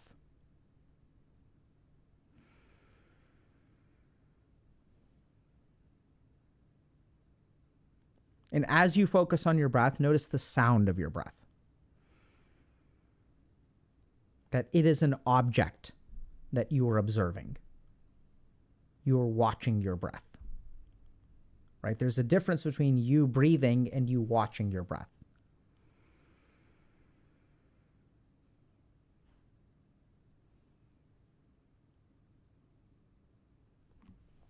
And now acclimatize to the breath, and then sit fully in that experience.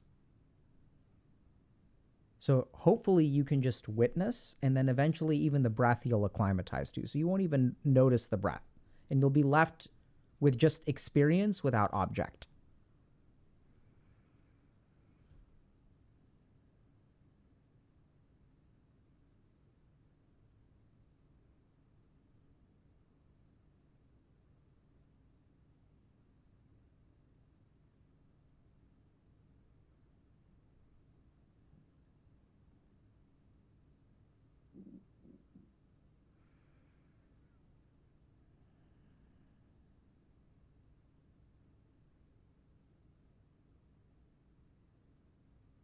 And now notice that from this place, there are lots of things that worry you.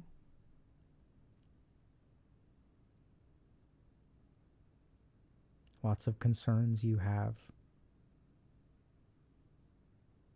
Potentially fears, anxieties, uncertainties. But also joys, expectations, delights. And all of that is swirling in the world outside of you. And that you get caught up in it. You ride the roller coaster of enjoyment and disappointment.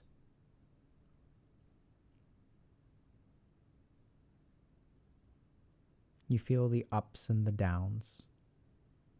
But from this place, you can watch the roller coaster.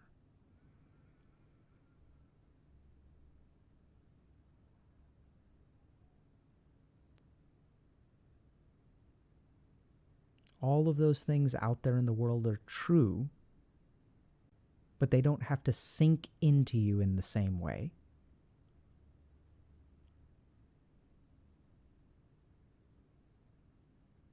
You can be on the roller coaster, or you can watch it from afar.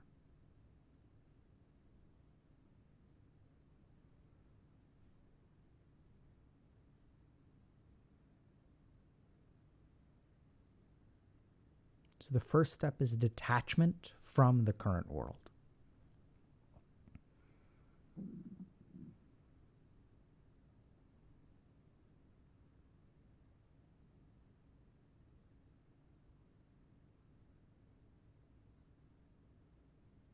And as you center yourself in this place, you will find the door to the new world. The world that you're going to get sucked into. A world of magnificence. This is what the Buddha discovered. That once you are detached from the world, all things in the world change. It'll be like you're living in a different world. To be in the world but not of it. To be an outsider in your own life. It doesn't have to touch you. You can enjoy and appreciate it for what it is. In the same way that there's beauty when you watch an anime where there's heartbreak. In your own life, your own heartbreak can be beautiful to witness. Tragic for sure, hurtful for sure, but also beautiful. And as you center yourself in this space, you will discover a completely new world.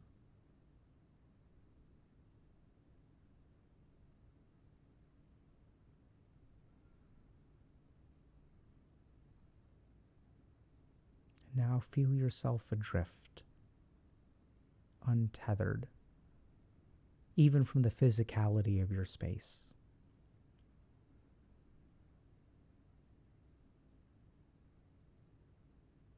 If your eyes have been closed, notice how far away the walls feel.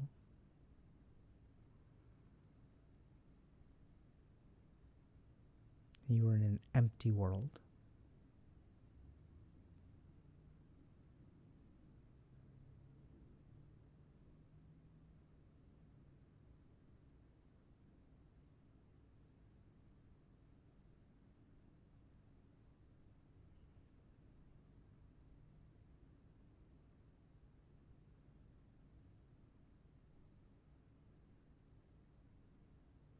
And now the episode comes to an end. Open your eyes and notice yourself pulled back into the regular world. But you're different. You feel a little bit more distant. The colors look different. You brought a little piece of that world back with you. You broke the rules. There's nothing that's supposed to come back. And now look around. Like, this is not quite... You'll notice that you're getting sucked into the world quickly.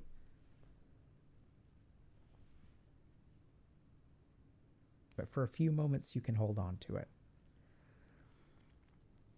And then you'll think to yourself, that other world that I went into was just a dream.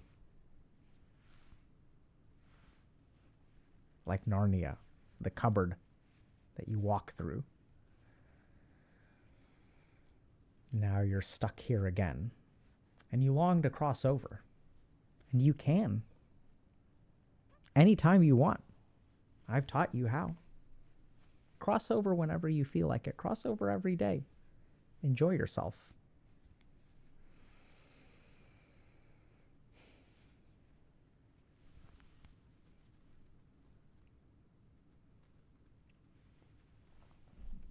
Alrighty. So, chat, who are we rating? That's next, right? Oh man, I forgot that BG3 is out, chat. What am I doing with my life, bruv? What am I doing? I'm live. There we go. That's good to know. What was the meditation called? That apparently is an isekai meditation. All right. Let's raid Iron Mouse, who's playing Baldur's Gate 3. Let's do it. Okay. Enjoy your isekai, chat. Really, y'all should practice that. And it will legit isekai you into whatever... It's weird. But we can talk about it for realsies. Okay? Take care, everybody. Adios.